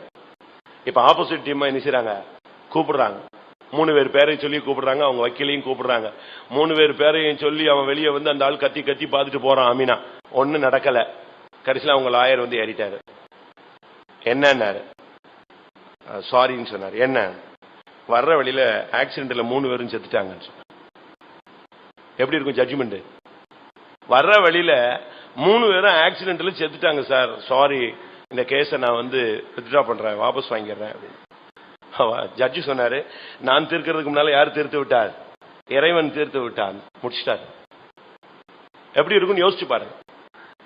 தேவன் நீ அவமானப்படுறதுக்கு ஒப்பு கொடுக்கிறாருன்னு சொன்னா உன்னை அவமானப்படுத்துறவனுக்கு முடிவு கட்ட போறாருன்னு அர்த்தம். அதான் அதனுடைய சிம்பலை நீங்க புரிஞ்சுக்கணும். நீ ஒரு தப்பு செய்யறேன்னா நீ விதைக்கிற, இன்னொருத்தன் தப்பு செய்யறான்னா அவன் விதைக்கிறான். விதைச்சவன் என்ன செய்வான்? விதைச்சவன் என்ன செய்வான்? நிச்சயமா இருப்பான். நாம் இந்த நாட்களில் அவமானப்படுவதற்கு பாத்திரர்கள். என்னை பத்தி எவ்வளவோ கெட்ட பேர் வாங்கியிருக்கிறாங்க. அப்பெல்லாம் ரொம்ப சின்ன வயசு. இப்ப இருந்தா நான் ஏறி மிதிச்சுட்டு போயிடுவாங்க, எதையும் பத்தி கவலைப்படாம போயிடுவேன். அப்பெல்லாம் என்ன பண்ணுன்னு தெரியாது. பின்னாலையும் போக முடியாது, முன்னாலையும் போக முடியாது, யார்த்தையும் போய் பேச முடியாது, நியாயம் சொல்ல முடியாது. என்ன போய் சொல்லி எந்த நியாயம் எடுபட போகுது? பைபிள் சொல்லியிருக்கு, நியாயம் என்ன செஞ்சிருச்சு, தள்ளுண்டு போயிருச்சு. கூட இருக்கிற சிஸ்டர்ஸுக்கு என்ன பண்ணணும்னே தெரியாது. அவங்க இப்படி பார்ப்பாங்க, ஐயோ இந்த பிரதர் என்ன ஆக போறானோ, போயிடுவானோ, நிப்பானோ, விழுந்துருவானோ, உடஞ்சிருவானோ, என்ன செய்ய போறாரு? 10 மணி ஜெபம் முடிஞ்சிருச்சு, இவன் ரூமுக்கு போக மாட்டேங்கிறானே, இவன் தூங்க போக மாட்டேங்கிறானே, என்ன பண்ணிடுவானோ, என்ன பண்ணிடுவானோ, எனக்கு என்ன பண்றது, எங்க போறது? ஆண்டவர் நம்பி வந்தாச்சு, இத்தனை வருஷம் ஓடியாச்சு, என்ன பண்றது? அப்படியே இந்த சிங்கம் கூண்டுக்குள்ள சுத்திட்டு இருக்குமே, அதே மாதிரி எதுக்குள்ள விசுவாச வீட்டுல சுத்திக்கிட்டே இருப்பேன். அந்த ரோட்ல ஒரு போஸ்ட் உண்டு, அதை ஒட்டி நம்ம காம்பவுண்ட் சவர் இருக்கும், அதுல போய் கையை ஊனிட்டு அப்படியே நிக்கிறது. என்ன பண்றது? இப்படி நம்ம மேல சொல்லிட்டாங்களே, இப்படி எழுதி போட்டாங்களே, இப்படி பண்ணிட்டாங்களே, என்ன பண்றது? எப்படி போய் நம்ம நிரூபிக்கிறது? யாருன்னு தெரிஞ்சாதானே நம்ம நினைச்ச முடியும். அம்பு எங்க இருந்து வருதுன்னு தெரிஞ்சாதான் அம்பு எய்தவனை போய் நினைச்ச முடியும், பார்க்க முடியும். அம்பு எய்தவனே தெரியாது, எங்கிட்ட இருந்து வந்துச்சுன்னே தெரியாது. என்ன பண்றது? 11, 12, 1 அப்படியே ரோட்ல மனுஷனே இருக்க மாட்டான். அந்த காம்பவுண்ட் வால்ல நின்று அப்படியே நின்றுட்டு அந்த காம்பவுண்ட் வால்லையே கண்ணீர் விட்டுட்டு அதை அப்படியே நினைச்சிட்டு, சரி அவங்க பார்த்துட்டே இருப்பாங்க. சிஸ்டர்ஸ் எல்லாம் ஹாலில் உட்காந்து தோத்துறோம் தோத்துறோம் தோத்துறோம், இவன் இப்படியே போயிடுவானோ வந்துருவானோ, என்ன பண்ண போறான், டெய்லி இப்படி நிக்கிறானே, இப்படிலாம் இருந்துச்சு. அதுக்கு பிறகுதான் புரிஞ்சுது, அதுல எல்லாம் ஜெயிச்சாச்சு. எதுக்கு இதை சொல்றேன்னா, அவமானப்படுவதற்கு நாம் யாரு? பாத்திரர்கள். அந்த வெளிப்படுத்தல் இருந்துச்சுன்னா நீங்க எல்லாம் நின்றுவீங்க. இல்ல மூக்க சீந்தி சீந்தியே செத்து போயிடுவீங்க, அழுது அழுதே செத்து போயிடுவீங்க. ஒரு லிமிட் வரும் பொழுது நமக்கு எல்லாருக்கும் இந்த பாதை உண்டு, அதை நீங்க புரிஞ்சுக்கணும். எனக்கு மட்டும்தான். ஒரு சிலர் சொல்றாங்க, எனக்கு வந்த மாதிரி யாருக்கும் வந்திருக்காது, யாருக்கும் வரவும் கூடாது. அந்த வரக்கூடாதுன்னு சொன்னீங்க பாத்தீங்களா, அது நல்ல மனசு. ஆனா யாருக்கும் வரலன்னு சொல்றது என்னது? தவறு. ஏனென்றால் இதே பாதையில ஒருத்தர் போயிருக்கிறாரு, அவர்தான் ஆண்டவராகிய இயேசு கிறிஸ்து. இதே பாதையில ஒரு கூட்டம் பரிசுத்தவான்கள் நெஞ்சிருக்காங்க, இதே இதுல கரெக்டா அடி எடுத்து வச்சு போயிருக்கிறாங்க. இயேசு கிறிஸ்து ஒரு இடத்துல பிதாவை பத்தி பேசினாரு. அவர் பெரிய பிராட் மைண்ட்ல பேசிட்டு இருக்காரு, பிதா ஒருவரே அப்படி இப்படின்னு. அப்ப அவங்க சொன்னாங்க, மோசே எங்களுக்கு தகப்பன் அப்படின்னாங்க. மோசே உங்களுக்கு தகப்பன், அப்ப ஆபிரகாம் அப்படி இப்படி பேசிட்டு இருக்கும்போது உடனே ஒருத்தன் சொன்னா, நாங்க ஒண்ணு வேசித்தனத்துல பிறக்கலங்க அப்படின்ட்டான். உங்களுக்கு புரிஞ்சுதா? யார சொல்றான்? ஒரே வார்த்தை தான், அது ஒரு கெட்ட வார்த்தை, அது ரொம்ப டீசெண்டா பைபிள்ல சொல்லி இருக்கு. அப்படி யோவான் 8ஆம் அதிகாரம் 41. நீங்கள் உங்கள் பிதாவின் கிரியைகளை செய்கிறீர்கள் என்றார். அதற்கு அவர்கள், நாங்கள் வேசித்தனத்தினால் பிறந்தவர்கள் அல்ல, ஒரே பிதா எங்களுக்கு உண்டு, அவர் தேவன் என்றார்கள். என்ன மாதிரி பேசுறான் பாத்தீங்களா? டப்புன்னு மூஞ்சில அடிச்ச மாதிரி பப்ளிக்ல வச்சு இயேசுவை கேவலப்படுத்துறான். அவர் சொல்றாரு, நீங்கள் உங்கள் பிதாவின் கிரியைகளை செய்கிறீர்கள் என்றார். உடனே அவங்க சொன்னாங்க, நாங்க ஒண்ணு வேசித்தனத்துல பிறக்கலங்க அப்படின்ட்டான். அப்ப என்ன அளவு அவங்க வார்த்தையை ஷார்ப்பா யூஸ் பண்ணாங்கன்னு பாருங்க. அந்த அளவு அந்த அவமானத்தையும் அவர் அப்படியே ஏற்றுக்கொண்டார். அதனால தான் சொல்றேன், நாம் இந்த உலகத்துல பல காரியங்களில நாம் தகுதியற்றவர்கள். ஆனா சில காரியங்களுக்கு நாம் பாத்திரராய் நடக்க வேண்டும். இயேசு கிறிஸ்துனுடைய பாதரட்சியை சுமக்கவோ, இயேசு கிறிஸ்துனுடைய பாதரட்சியின் வாரை அவிழ்க்கவோ, ஆண்டவர் நம்முடைய வாழ்க்கையில வரவோ, இல்லாவிட்டால் ஆண்டவருடைய சந்நிதியில போய் நின்று நியாயம் பேசவோ, ஜெபிக்கவோ, தேவனுடைய பிள்ளை என்று சொல்லவோ, ஊழியக்காரன் என்று சொல்லவோ, இல்லாவிட்டால் தேவன் நமக்கு பாராட்டின சத்தியத்துக்கும் தயவுக்கும் நம்ம எந்த அளவும் பாத்திரர்கள் அல்ல. ஆனா அதே நேரத்துல நமக்கு ஒரு அழைப்பு இருக்கிறது. அந்த அழைப்புக்கு நாம் பாத்திரலாய் நடக்க வேண்டும். நமக்கு ஒரு சுவிசேஷம் கொடுக்கப்பட்டிருக்கிறது, அந்த சுவிசேஷத்துக்கு பாத்திரலாய் நடக்க வேண்டும். நமக்கு ஒரு மகிமை இருக்கிறது, அந்த மகிமைக்கு பாத்திரலாய் நடக்க வேண்டும். இந்த பாதையில நமக்கு ஒரு அவமானம் இருக்கிறது, கேவலம் இருக்கிறது. ஒருவேளை அந்த சப்ஜெக்ட் நீங்க படிக்கலன்னா இனிமே அந்த சப்ஜெக்ட் படிப்பீங்க. படிக்காதவங்க படிப்பீங்க, படிச்சவங்க சந்தோஷப்படுங்க. ஆண்டவர் எப்படியோ உங்களை காப்பாத்தி அதுல இணைஞ்சிருக்காரு. ஜஸ்ட் பாஸ் ஆவது வாங்க வச்சிருக்கிறார். தப்பி வந்துச்சிருக்கீங்க, கரை வந்திருக்கிறீங்க. அப்படித்தானே? எல்லாருக்கும் உண்டுங்க இந்த பாதையில. அடுத்ததாக லூக்கா எழுதின சுவிசேஷம் 20ஆம் அதிகாரம் 35ஆம் வசனம். மறுமையையும் மரித்தோரிலிருந்து எழுந்திருக்குதலையும் அடைய பாத்திரராக எண்ணப்படுகிறவர்களோ பெண் கொள்வதும் இல்லை, பெண் கொடுப்பதும் இல்லை. மறுமைக்கும் உயிர்த்தெழுதலுக்கும் பாத்திரவான். மறுமை என்கிறது பரலோக ராஜ்யத்தை காண்பிக்கும். இம்மை இந்த உலகம், மறுமை பரலோக ராஜ்யம். பரலோக ராஜ்யத்திற்கும் உயிர்த்தெழுதலுக்கும் நாம் பாத்திரராய் நடக்க வேண்டும். அப்படின்னா இந்த உலகத்துல புசித்து குடித்து கல்யாணம், பிள்ளைகள், வேலை, அது இதுன்னு இதுல சிக்கி நாம சிதறி போய்விடக் கூடாது. நாம் உயிர்த்தெழுதலுக்கு பாத்திரராக நடக்க வேண்டும். கடைசியாக லூக்கா எழுதின சுவிசேஷம் 21ஆம் அதிகாரம் 36ஆம் வசனம்.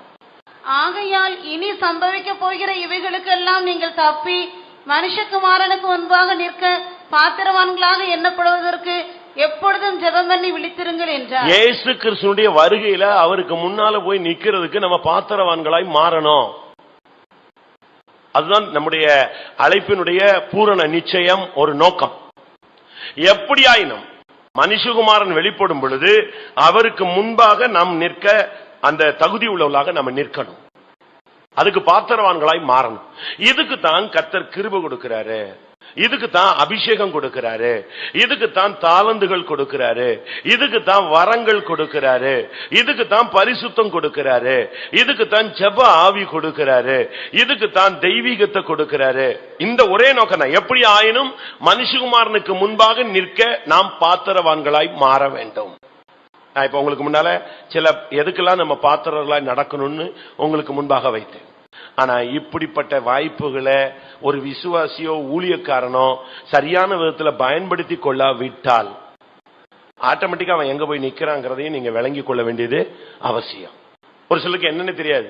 ஒரு சிலர் என்ன சொல்றாங்க, இப்ப ஆர்சியில நீங்க பாத்தீங்கன்னா ஒருத்தன் தவறு செஞ்சிட்டானா உத்தரிக்கும் ஸ்தலத்துக்கு போறான், கொஞ்ச நாள் அவன் வேதனைப்படுறான், மறுபடியும் அவன் எங்க போயிடுறான், மேல போயிடுறான். முஸ்லீம் என்ன சொல்றான், ஒரு முஸ்லீம் எவ்வளவு தவறு செஞ்சாலும் அவனுக்கு வேதனை உண்டாக்கும் ஒரு ஸ்தலம் இருக்கிறது. அந்த ஸ்தலத்துல வச்சு அல்லாஹ் அவனை வேதனைப்படுத்திட்டு அந்த வேதனையின் காலம் முடிஞ்ச உடனே அல்லாஹ் தன்னளவில் அவனை என்ன செய்கிறார், உயர்த்தி கொள்ளுகிறார்னு சொல்றான். ஆனா பைபிள்ல இந்த சத்தியம், இந்த குறுக்கட் வழியே கிடையாது. நீ இந்த உலகத்துல அழைப்புக்கு பாத்திரனாய் நடக்காவிட்டால், சுவிசேஷத்துக்கு பாத்திரனாய் நடக்காவிட்டால், மகிமைக்கு பாத்திரனாய் நடக்காவிட்டால், ஆண்டவருக்காக அவமானப்படுவதற்கு பாத்திரனாய் நீ எண்ணப்படாவிட்டால், மறுமைக்கும் உயிர்த்தெழுதலுக்கும் நீ பாத்திரனாய் நடக்காவிட்டால், மனுஷகுமாரனுக்கு முன்பாக நீ நிற்க பாத்திரனாய் நடக்காவிட்டால், உனக்கு ஜட்ஜ்மெண்ட். நானா இருந்தாலும் சரி, நீங்களா இருந்தாலும் சரி. அதையும் நாம் இந்த நாட்களில் விளங்கிக் கொள்ள வேண்டியது அவசியம். உபாகமம் எதெல்லாம் நாம் சரியில்லைன்னா நம்ம எதற்கெல்லாம் பாத்திரா மாறிடுவோங்கிறதையும் நான் உங்களுக்கு முன்னால வைக்கிறேன். உபாகமம் 25ஆம் அதிகாரம் 2ஆம் வசனம். குற்றவாளி அடிகளுக்கு பாத்திரனானால் நியாயாதிபதி அவனை கீழே கிடக்க பண்ணி. குற்றவாளியா நம்ம மாறணும்னா நம்ம அடிகளுக்கு பாத்திரம். லூக்கா எழுதின சுவிசேஷத்துல நீங்க பாருங்க, வேதம் சொல்லுகிறது, எவனிடத்தில் அதிகம் ஒப்புவிக்கப்பட்டதோ அவனிடத்துல அதிகம் கேட்கப்படும், எவனிடத்துல குறைவாய் ஒப்பு கொடுக்கப்பட்டதோ அவனுக்கு குறைய கேட்கப்படும், அதிகம் ஒப்பு கொடுக்கப்பட்டவனுக்கு அவன் அதிக கணக்கு கேட்டு அதை கொடுக்காத பட்சத்தில் அவனுக்கு அதிக அடிகள் அடிக்கப்படும். லூக்கா 12ஆம் அதிகாரம் 47, 48. நல்லா புரிஞ்சுக்கோங்க, விசுவாசிகளுக்கு உள்ளது. தன் எஜமானுடைய சித்தத்தை அறிந்தும் ஆயத்தமாயிராமலும் அவனுடைய சித்தத்தின்படி செய்யாமலும் இருந்த ஊழியக்காரன் அநேக அடிகள் அடிக்கப்படுவான். அறியாதவனாயிருந்து அடிகளுக்கு ஏதுவானவைகளை செய்தவனோ சில அடிகள் அடிக்கப்படுவான். எவனிடத்தில் அதிகம் கொடுக்கப்படுகிறதோ அவனிடத்தில் அதிகம் கேட்கப்படும். மனுஷர் எவனிடத்தில் அதிகமாய் ஒப்புவிக்கிறார்களோ அவனிடத்தில் அதிகமாய் கேட்பார்கள். நீங்க இந்த பைபிள படிச்சு பாருங்க, ஆச்சரியமா இருக்கும். அநேக அடிகள் அடிக்கப்படுறது ஊழியக்காரன், சில அடிகள் அடிக்கப்படுறவன் அவிசுவாசி. எப்படி இருக்கும்? ஏன்னா அவனுக்கு தெரியல. அதனால பைபிள், நீங்க எல்லாருக்கும் கையில பைபிள் இருக்கா? லூக்கா 12:48 பாருங்க. அறியாதவனாயிருந்து அடிகளுக்கு ஏதுவானவைகளை செய்தவனோ எத்தனை அடி அடிக்கப்படுவான்? சில அடிகள் அடிக்கப்படுவான். எஜமானுடைய 47, எஜமானுடைய சித்தத்தை அறிந்தும் ஆயத்தமாய் இராமலும் அவனுடைய சித்தத்தின்படி செய்யாமலும் இருந்த ஊழியக்காரன் எவ்வளவு அடிகள்? அநேக அடிகள் அடிக்கப்படுவான். அதனாலதான் இயேசு கிறிஸ்து இந்த இடத்துல உலகத்தில் இருக்கும் பொழுது ஒரு பிரசங்கம் பண்ணார். கப்பர்நகூமே உனக்கு ஐயோ, பெத்சாயிதாவே உனக்கு ஐயோ, கோராசீனே உனக்கு ஐயோ, உன்னில் செய்த பலத்த கிரியைகள் சோதோமில் செய்திருந்தால் அவர்கள் எல்லாரும் சாம்பல்ல உட்கார்ந்து ரெட்டில உட்கார்ந்து நெஞ்சிருப்பான், மனம் திரும்பி இருப்பான். உன்னில் செய்த கிரியைகள் நினிவேல செய்யப்பட்டிருந்தா எல்லாரும் மனம் திரும்பி இருப்பாங்க. ஆனபடியினால் நியாய தீர்ப்பில் சோதோமுக்கு வருகிற தண்டனையை விட உனக்கு வர்ற தண்டனை எப்படி இருக்கும்? ஜாஸ்தியா இருக்கும். ஏன்னா நான் உன்னிடத்துல பிரசங்கம் பண்ணி நீ கீழ்ப்படியிலையே, எப்படி இருக்கும் யோசிச்சு பாருங்க. அப்போ ஒரு ஊழியக்காரன் தான் அதிகமா அடிக்கப்படுவான். ஒரு நல்ல விசுவாசி மரிச்சிட்டார். அதே ஊர்ல ஒரு சாதாரணமா இருந்த மனுஷனும் மரிச்சிட்டான். இது ஒரு சொப்பனம். ரெண்டு பேரும் இப்போ கீழே போறாங்க. எங்க மேல போல, ரெண்டு பேரும் எங்க போயிருக்காங்க? கீழே போயிருக்காங்க. அப்போ அந்த புதிய அந்த அரகுற ஆளு இந்த நல்ல விசுவாசிய பாக்குறான். ஐயா, நீங்க விசுவாசியாச்சே, நீங்க எங்க வந்துட்டீங்க? இங்க வந்துட்டீங்க அப்படின்னு. நம்ம தெருவில் ஒருத்தர் எப்பவுமே சர்ச்சிலே இருப்பாரு, அவர் இன்னும் கீழே தான் இருக்காருன்னு சொன்ன. எங்க? கீழே பாதாளத்துல அடுத்த ஸ்டெப்ல இருக்காரு. நான் அடுத்து அங்க போய் பார்த்து, என்ன நீங்களே இங்க வந்துட்டீங்க? இல்ல நம்ம சர்ச் பிரதரே கீழே தான் இருக்காரு. இப்படியே கீழே கீழே கீழே கீழே போய் யாரு போய்கிட்டே இருக்கா? இருக்கிற டாப் மோஸ்ட் ஆள்லாம் எங்க போய்கிட்டே இருக்கான்? பாட்டம்லெஸ் பிட்ல கீழே போய்கிட்டே இருக்கான். இதுதான் நடக்க போகுது. சத்தியத்தை அறிந்தும் நாம கீழ்ப்படியாம போய்கிட்டே இருக்கும் பொழுது நமக்கு அதிக அடிகள். அதனால தான் அந்த வசனம் சொல்லுகிறது, குற்றவாளிக்கு அநேக அடிகள், அவன் அடிகளுக்கு பாத்திரன். அதனால தான் இயேசு கிறிஸ்து சொல்லுகிறாரு, எவனிடத்தில் அதிகம் கொடுக்கப்படுகிறதோ அவனிடத்தில் அதிகம் கேட்கப்படும். இப்ப நம்ம யோசிச்சு பாருங்க, நாம் சரியில்லாவிட்டால், அழைப்பை பாத்திரலாய் நாம் நடக்காவிட்டால், சுவிசேஷத்துக்கு பாத்திரராக நடக்காவிட்டால், மகிமைக்கு பாத்திரராக நடக்காவிட்டால், கிறிஸ்துவின் நிமித்தம் வருகிற நிந்தைகள் அவமானங்களை அதிக பொக்கிஷம் என்று எண்ணாமல் உலக ஆடம்பரங்களிலே சிக்கி தவித்தால் நாம் எல்லாரும் எங்க போய் நிற்போம்? அடிகளுக்கு பாத்திரராய் மாறிவிடுவோம். நல்லா கவனிச்சுக்கங்க. கடைசி நாட்கள் நியாய தீர்ப்புல பட்சபாதமே கிடையாது. நியாய தீர்ப்புல நீங்க நீதி தேவதையை பார்த்திருக்கீங்களா? நீதி தேவதை கோர்ட்டுக்கு போனீங்கன்னா பார்த்திருப்பீங்க. மதுரை ஹைகோர்ட்டுக்கு போனீங்கன்னா நீதி தேவதை நிற்பாள். உள்ள போனீங்கன்னா என்ட்ரு ஆன உடனே அந்த போர்ட்டிகோல பாத்தீங்கன்னா ஒரு பெண் கண்ணை கட்டி தராசோட நிற்கும். அதான் அதுக்கு பேர் தான் என்னது? நீதி தேவதை. கையில துர்த்ராஸ் பிடிச்சிருக்கும், கண்ணை கட்டிருப்பாங்க அந்த பொம்மைக்கு. ஏன்னா நியாயத்துல என்ன கிடையாது, கன்சாடை கிடையாது, பட்சபாதம் கிடையாது. தராசு என்ன சொல்லுதோ அதுதான். சட்டம் தன் கடமையை செய்யும் சொல்லுவான். அதே போல இதே தேவன் நியாய தீர்ப்பை தூக்கி பிடிச்சு நிறுத்துவார். நீ இதுக்கு பாத்திரம் அல்லனா நீ அடிகளுக்கு யாரு பாத்திரனாய் மாறுவாய். 1 சாமுவேல் 26:16. நீர் செய்த இந்த காரியம் நல்லது அல்ல. கர்த்தர் அபிஷேகம் பண்ணின உங்கள் ஆண்டவனை நீங்கள் காக்காமற் போனபடியினால் நீங்கள் மரணத்திற்கு பாத்திரவான்கள். எப்படி இருக்கும் பாருங்க. அங்க அவன் சொல்றான், அப்னேரை பார்த்து சொல்றான், நீ ஒரு பெரிய ராஜா அல்ல, நீ ஒரு பெரிய வீரன் அல்லவா, நீ ஒரு மெய்காப்பாளன் அல்லவா, உன் ராஜாவை நீ எப்படி காப்பாத்தாம இருக்கலாம், அப்ப நீ எல்லாம் மரணத்துக்கு பாத்திரன். எவ்வளவு பெரிய வார்த்தையை அவன் சொல்றான் தெரியுமா? நீங்கள் உங்கள் ஆண்டவனை காக்காமல் போனபடினால் நீங்கள் எல்லாம் மரணத்துக்கு பாத்திரவான்கள்.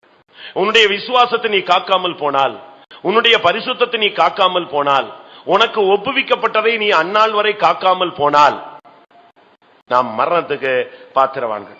இதை இன்னொரு இடத்துல சொல்லும் போது 2 சாமுவேல் 12ஆம் அதிகாரம். இவன் போய் இன்னொருத்தனை மரணத்துக்கு பாத்திரன்னு பிரசங்கம் பண்ணிட்டு வந்துட்டாரு. யாரு இந்த பிரசங்கம் பண்ணது? 1 சாமுவேல் 26:16 பிரசங்கம் பண்ண ஆள் யாரு? தாவீது. ஆனா இதே ஜட்ஜ்மெண்ட் இப்ப திருப்பி இவனுக்கு வருது. இவன் என்ன ஜட்ஜ்மெண்ட் கொடுத்தானோ அதே ஜட்ஜ்மெண்ட் வாசிங்க. 2 சாமுவேல் 12ஆம் அதிகாரம் 5ஆம் வசனம். அப்பொழுது தாவீது அந்த மனுஷன் மேல் மிகவும் கோபம் உண்டவனாகி நாத்தானை பார்த்து, இந்த காரியத்தை செய்த மனுஷன் மரணத்துக்கு பாத்திரன் என்று கர்த்தருடைய ஜீவனை கொண்டு சொல்லுகிறேன். எப்படி இருக்கும்? ஒரு கதை மாதிரி சொன்னாரு. நாத்தான் வந்து, எப்பா ஒரு தருத்திரன் இருந்தான், அவனுக்கு ஒரே ஒரு ஆட்டுக்குட்டி இருந்துச்சு, பாவம் அந்த ஒரு ஆட்டுக்குட்டியை போய் அவன் குழந்தை மாதிரி வச்சு அழகா வச்சு வளர்த்தான். ஆனா ஐஸ்வர்யவானுக்கு எவ்வளவோ ஆடுகள் இருந்துச்சு. ஆனா என்ன பண்ணிவிட்டான், தான் வீட்டுக்கு வந்த ஒரு வழிபோக்கனுக்கு ஆகாரம் கொடுக்கறதுக்காக இந்த தருத்திரனுக்கு இருந்த ஒரே ஒரு ஆட்டுக்குட்டியை எடுத்து நிஞ்சிட்டான், பலியிட்டான். அதை கேட்ட உடனே தாவீது சொல்றான், அவன் மரணத்துக்கு பாத்திரன், அவனை கொன்றுன்னு சொன்னான். உடனே தீர்க்கதரிசி சொன்னா, அப்படியா அவனை கொன்றலாமா? ஆமா, நீதான் அந்த மரணத்துக்கு பாத்திரன். வாசிங்க 7ஆம் வசனம். அப்பொழுது நாத்தான் தாவீதை நோக்கி, நீயே அந்த மனுஷன், நீயே அந்த மனுஷன், ஊர்ல உள்ளவனெல்லாம் மரணத்துக்கு பாத்திரன் என்று தீர்த்து கொண்டு வருகிறாய். அப்னேரை பார்த்து சொன்ன, நீ வீரன் இல்லையா, நீ பெரிய பெரிய தளபதி இல்லையா, நீ சவுலை காக்காமல் போனபடினால், ஆண்டவனை காக்காமல் போனபடினால் நீ மரணத்துக்கு பாத்திரன். அடுத்து இப்போ ஒரு ஐஸ்வர்யவான் ஒரு ஏழையினுடைய ஆட்டுக்குட்டி எடுத்து கொண்டுட்டான், சாப்பிட்டுட்டான், அழிச்சுட்டான்னு சொன்னா உடனே இவன் சொல்றான், நீ அவன் மரணத்துக்கு பாத்திரன். தீர்க்கதரிசி சொன்னா, எப்பா இதெல்லாம் சேர்ந்து யாருதான்? நீதான். நம்ம சபையில இப்படி யாராவது ஒரு தீர்க்கதரிசி இருக்கானா? இருக்காங்களா? என் பிள்ளைகளே, நான் உங்கள் மத்தியில் வந்திருக்கிறேன், நான் உங்களை ஆசீர்வதிப்பேன். இப்படி தீர்க்க தரிசனம் கேட்கறதுக்கு பஞ்சமே கிடையாது. ஆனா அப்ப உள்ள தீர்க்கதரிசிகள்னா வெட்டு 1 துண்டு 7 8 அவளும். ராஜா கூப்பிட்டு கேட்பான், நீ என்ன செய்ய, நான் என்ன செய்யணும்னு நினைக்கிற, நான் இந்த இப்படி பண்ணிட்டேனே என்ன நடக்கும்? நீ சாகவே சாவாய். இப்ப நம்ம அப்படியே சொல்லுவோம், கர்த்தர் உன்னை மன்னிக்கிறார், இறக்கத்தில் ஐஸ்வர்யம் உள்ள நம்முடைய மத்தியில வந்திருக்கிறார். நம்மால் கை தட்டுறான், உடனே முழங்கால் போடுறான், அல்லேலியா ஆமாங்கிறான். ஏன்னா தப்பிடுவோமாங்கிற ஒரு நம்பிக்கையில அல்லேலியா போடுறான். ஆனா அன்னைக்கு தீர்க்கதரிசி என்ன சொன்னான் தெரியுமா? மரணத்துக்கு பாத்திரன் இவன் சொன்ன உடனே வேற யாரும் இல்ல, தாவீதே நீயே அந்த மனுஷன். ஒருத்தனை கொன்னுட்டு அவன் மனைவியை எடுத்துக்கிட்டு அந்த மனுஷன் அப்பாவிய ஒண்ணுமில்லாம ஆக்கிட்டியே, நீதான் என் மரணத்துக்கு பாத்திரன். எப்படி இருக்கும் பாருங்க. தாவீதுக்கு வந்த ஜட்ஜ்மெண்ட பாருங்க. அப்படியே நிலை குலைஞ்சு போய் உட்கார்ந்துட்டான். அபிஷேகம் பண்ணப்பட்டவன், அழைக்கப்பட்டவன், வாசிப்பதில் தேறினவன், யுத்த காரிய சமர்த்தன், யுத்த வீரன், என்னெல்லாமோ குவாலிபிகேஷன் இருக்கட்டும். இப்ப ஜட்ஜ்மெண்ட் எப்படி வந்து நின்றுடுச்சு? நீயே மரணத்துக்கு பாத்திரன். சத்தியம் தெரியலாம், அபிஷேகம் இருக்கலாம், ஆவியில நிரம்பலாம், என்னென்ன பண்ணலாம், ஆனா நாம் மரணத்துக்கு பாத்திரலாக போய்விடக் கூடாது. ரோமர் 1ஆம் அதிகாரத்தில் பார்க்கும்போது ஒரு 23 குற்றங்களை சொல்லி அங்கே ரோமருக்கு பவுல் பேசும் பொழுது இதெல்லாத்தையும் செஞ்சவெல்லாம் மரணத்துக்கு பாத்திரன்னு முடிச்சிட்டாரு. ரோமர் 1ஆம் அதிகாரம் 29, 30, 31 அதுல ஒரு 23 லிஸ்ட் இருக்கு.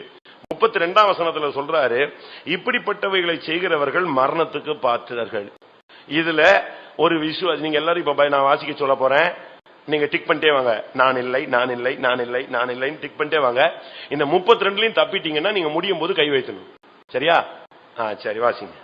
அவர்கள் சகலவித அநியாயத்தினாலும் வேசித்தனத்தினாலும் துரோகத்தினாலும் பொருளாசையினாலும் குரோதத்தினாலும் நிறையப்பட்டு பொறாமையினாலும் கொலையினாலும் வாக்குவாதத்தினாலும் வஞ்சகத்தினாலும் வன்மத்தினாலும் நிறைந்தவர்களுமாய் புறங்கூறுகிறவர்களுமாய் அவதூறு பண்ணுகிறவர்களுமாய் தேவ பகஞ்சருமாய் துராகிருதம் பண்ணுகிறவர்களுமாய் அகந்தை உள்ளவர்களுமாய் வீம்புக்காரருமாய் பொல்லாதவைகளை யோசித்து பிணைக்கிறவர்களுமாய் பெற்றாருக்கு கீழ்ப்படியாதவர்களுமாய் உணர்வில்லாதவர்களுமாய் உடன்படிக்கைகளை மீறுகிறவர்களுமாய் சுபாவ அன்பில்லாதவர்களுமாய் இணங்காதவர்களுமாய் இரக்கமில்லாதவர்களுமாய் இருக்கிறார்கள்.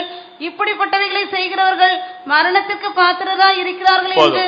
இப்போ இதுல ஒண்ணுமே இல்லங்க, என் சர்டிபிகேட்டுக்கு என் பேப்பர் கிளியரா இருக்குன்னு சொல்றவங்க கை வைத்துங்க. முடிஞ்சு போச்சா? நாசரேத் பேலன்ஸ் பாத்தீங்களா? நில். நான் உங்களுக்கு குறை சொல்லல, இவைகளை சரிப்படுத்தணும் தான் ஆவியானவர் பேசுறார். வேதம் சொல்லுகிறது, இந்த 23 குற்றங்களை செய்தவர்கள் மரணத்துக்கு பாத்திரர். ஒருவேளை நம்முடைய அறியாமையில, புத்தியினத்துல, அவசரத்துல, தெரியாம சூழ்நிலைகளில நாம் இவைகள்ல எவைகளுக்காவது சிக்கிக் கொள்றோம். அதனாலதான் பைபிள் சொல்லுது, உன்னை அழைப்பை பாரு, உனக்கு கொடுக்கப்பட்ட சுவிசேஷத்தை பாரு, உனக்குள்ள மகிமையை பாரு, உனக்குள்ள தேவன் நடத்துகிற பாதையை பாரு, நீ உயிர்த்தெழுதலுக்கு பங்குள்ளவன், இதுல போய் நீ சிக்கிக் கொள்ளாதே. இதைத்தான் வேதம் அழகாக சுட்டி காட்டுகிறது. அப்படினால நாம் மற்றவர்களை மரணத்துக்கு எதுவாக மாற்றிவிடக் கூடாது. அதனால இந்த விஷயத்துல நாம் ரொம்ப கவனமாக இருக்க வேண்டும். எபிரேயர் 10ஆம் அதிகாரம் 29ஆம் வசனத்தை பார்க்கும் பொழுது, எபிரேயர் 10:29, கொடிதான ஆக்கினைக்கு பாத்திரன், தேவனுடைய குமாரனை காலின் கீழ் மிதித்து தன்னை பரிசுத்தம் செய்த உடன்படிக்கையின் இரத்தத்தை அசுத்தம் என்று எண்ணி கிருபையின் ஆவியை நிந்திக்கிறவன் எவ்வளவு கொடிதான ஆக்கினைக்கு பாத்திரனாய் இருப்பான் என்பதை யோசித்து பாருங்கள். கொடிதான ஆக்கினைக்கு பாத்திரனாய் போயிடக்கூடாது. தேவகுமாரனை காலின் கீழே மிதிக்கிறவர்களாய் மாறிவிடக் கூடாது. ஆண்டவராகிய இயேசு கிறிஸ்துவை மறுதலித்து மறுபடியும் சிலுவையில் அறையவர்களாய் மாறிவிடக் கூடாது. ஆண்டவராகிய இயேசு கிறிஸ்துவின் கிருபையின் ஆவியை நிந்திக்கிறவன் எவ்வளவு கொடிதான ஆக்கினைக்கு பாத்திரன் என்று சொல்லி இருக்கிறது. அப்படினால தயவு செய்து, ஒரு தகுதியும் இல்லாத நம்மை தேவன் தெரிந்தெடுத்திருக்கிறார். நீங்கள் தகுதியுள்ளவர்களாய் மாறிக்கொள்ளுங்கள். எந்த விதத்திலும் நமக்கு எந்த தகுதியும் கிடையாது. இந்த சபையில நிக்கிறதுக்கோ, பாக்குறதுக்கோ, பேசுறதுக்கோ, இந்த பரிசுத்தவான்களுடைய ஐக்கியத்தில் இருக்கிறதுக்கோ நமக்கு என்ன தகுதி இருக்கு? நம்ம எங்கேயோ பிறந்து எங்கேயோ இருந்தோம். நம்ம புழுதியில கிடந்தோம், குப்பையில கிடந்தோம். நம்ம அங்கிருந்து தூக்கி கொண்டு வந்து பிரபுக்கள் மத்தியில உட்கார வச்சிருக்கிறார். இனி அடுத்த ஸ்டெப், மகிமையான சிங்காசனத்துல கொண்டு போய் என்ன செய்ய போறாரு? உட்கார வைக்க போறார். யோசிச்சு பாருங்க. வஸ்திக்கு எல்லா மகிமையும் இருந்துச்சு, அவளுக்கு எல்லா தகுதியும் இருந்துச்சு. அதனால அவளால தாழ்த்த முடியல. ஆனா எஸ்தர் தன்னை தாழ்த்தி உபவாசம் போட்டது காரணம், தகுதி இல்லாத தனக்கு இந்த மகிமை நெஞ்சது கிடைச்சதுங்கிற ஒரு சிந்தை. நீங்க யோசிச்சு பாருங்க. நாம் எவைகளுக்கும் பாத்திரர் அல்ல, ஆனால் நம்மை பாத்திரவான்களாய் மாற்றும்படியாக தெய்வன் கொண்டு வந்திருக்கிறார். இதை நாம் இழந்து அடிகளுக்கும் மரணத்திற்கும் நியாய தீர்ப்புக்கும் நாம் பாத்திரர்களாய் நாம் என்ன செய்யக்கூடாது? போய்விட கூடாது. இயேசு சொல்லுகிறாரு, 2 கூட்டத்தை பத்தி பேசுறார். இவர்கள் எனக்கே பாத்திரன் அல்ல அப்படின்னு சொல்றார். வாசியுங்கள். 2 கூட்டம் ஜனங்களை பார்த்து 2 வார்த்தை சொல்றார். இந்த இதுல நீங்க வந்து மாட்டிக்கொள்ள கூடாது. மத்தேயு 10ஆம் அதிகாரம் 37ஆம் வசனம் வாசிங்க. முதலாவது, தகப்பனையாவது தாயையாவது என்னிலும் அதிகமாய் நேசிக்கிறவன் எனக்கு பாத்திரன் அல்ல. இது வந்து ஒரு விசுவாசிக்கு சொன்னது. நம்ம எல்லாரும் சொல்லுவோம் தெரியுமா, இது ஊழியக்காரங்களுக்கு உள்ளது அப்படின்னு. தப்பு. அடுத்த வசனம் ஊழியக்காரங்களுக்கு. வாசிங்க. 38, தன் சிலுவையை எடுத்துக்கொண்டு என்னை பின்பற்றாதவன் எனக்கு பாத்திரன் அல்ல. இது சிலுவை எடுத்துட்டு போறது. அது உலகத்தில் இருக்கிற ஒரு விசுவாசி தன் தகப்பனையோ, தன் தாயையோ, தன்னுடைய மனைவியோ, தன்னுடைய பிள்ளைகளையோ, தன்னுடைய சகோதரனையோ, சகோதரியோ, உலகத்தில் உள்ள காரு, வீடு, பொருள் எதையோ என்னிலும் அதிகமாய் நேசிக்கிறவன் எனக்கு பாத்திரன் அல்ல. அடுத்த வசனம் சொல்றாரு, தன் சிலுவையை எடுத்துக்கிட்டு ஒரு ஊழியக்காரன் என் பின்னால வராம இருந்தா அவன் எனக்கு பாத்திரன் அல்ல. எப்படி இருக்கும் பாருங்க. ஆண்டவர் வந்து, ஆண்டவருடைய ஸ்கேல் வேற, ஊழியக்காரங்களுடைய ஸ்கேல் வேற, விசுவாசிகளுடைய ஸ்கேல் வேற. நம்ம ஒவ்வொருத்தரும் ஒவ்வொரு ஸ்கேல் வச்சிருக்கிறோம்.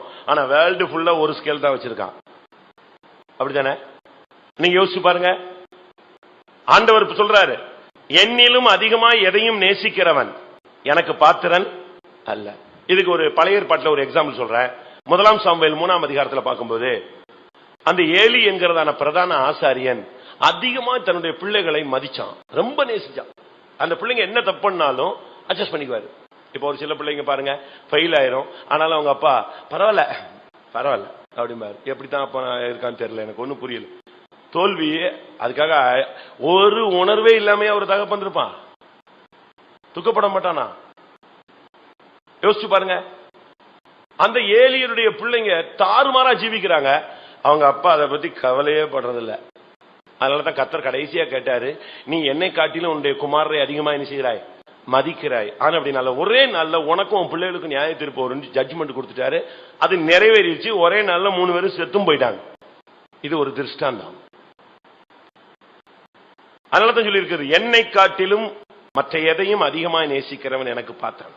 அதே போல ஒரு ஊழியக்காரனா இருந்தா அவன் சும்மா ஃபாலோ பண்ணக்கூடாது. தன் சிலுவை எடுத்துக்கொண்டு என் பின்னாய் வராதவன் எனக்கு பாத்திரன் அல்ல.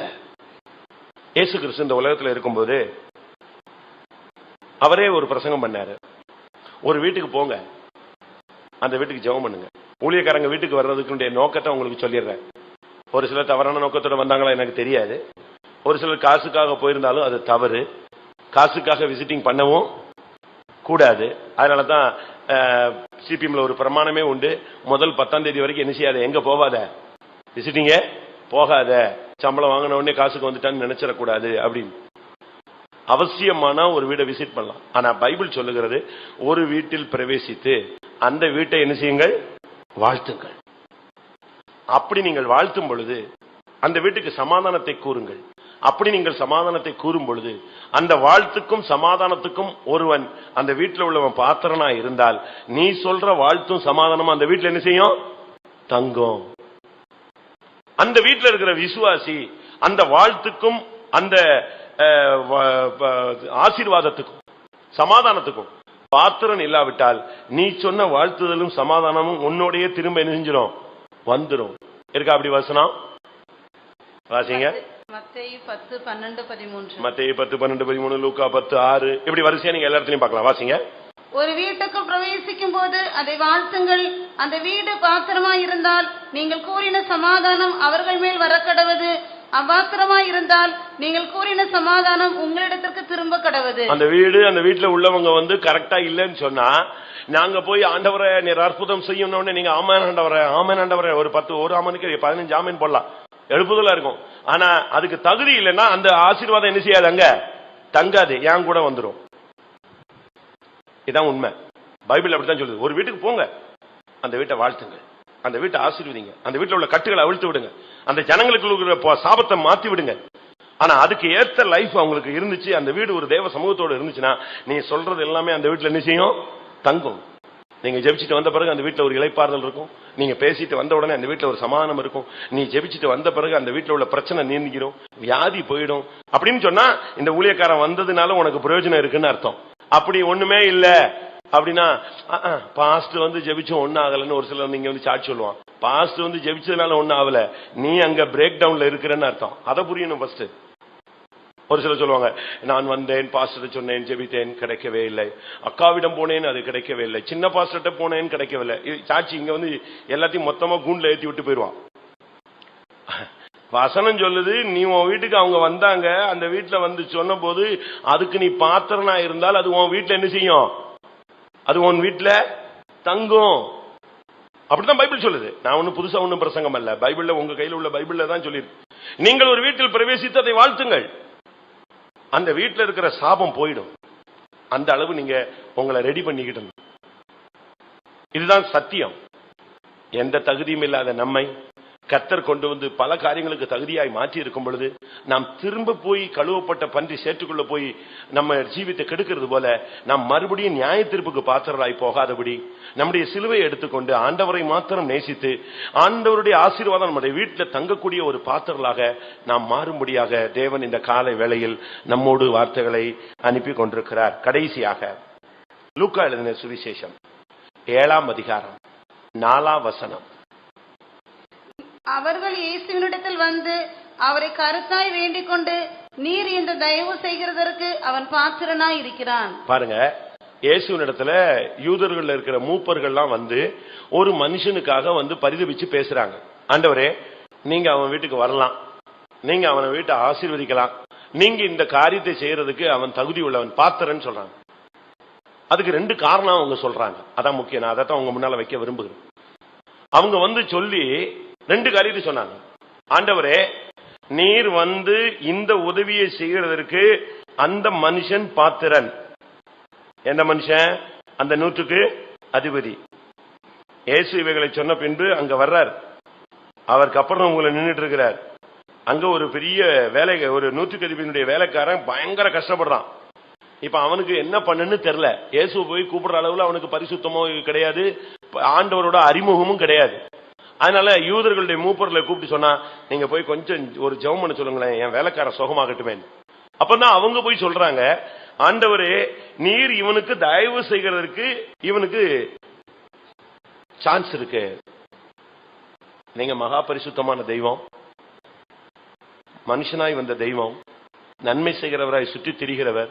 உங்க பாதம் பட்டா சுகம் கிடைக்கும். உங்க வார்த்தை கேட்டா பாடையில் உள்ளவன் எழும்பிடுவான், கல்லறையில் உள்ளவன் வெளியே வந்துடுவான். அதெல்லாம் எங்களுக்கு தெரியும். ஆனா இவனுக்கு நீங்க உதவி செய்யலாம், அதுக்கு அவனுக்கு தகுதி இருக்கு. நாங்க உடனே கேட்டாரு, என்ன தகுதி இருக்கு? வாசிங்க 5ஆம் வசனம்.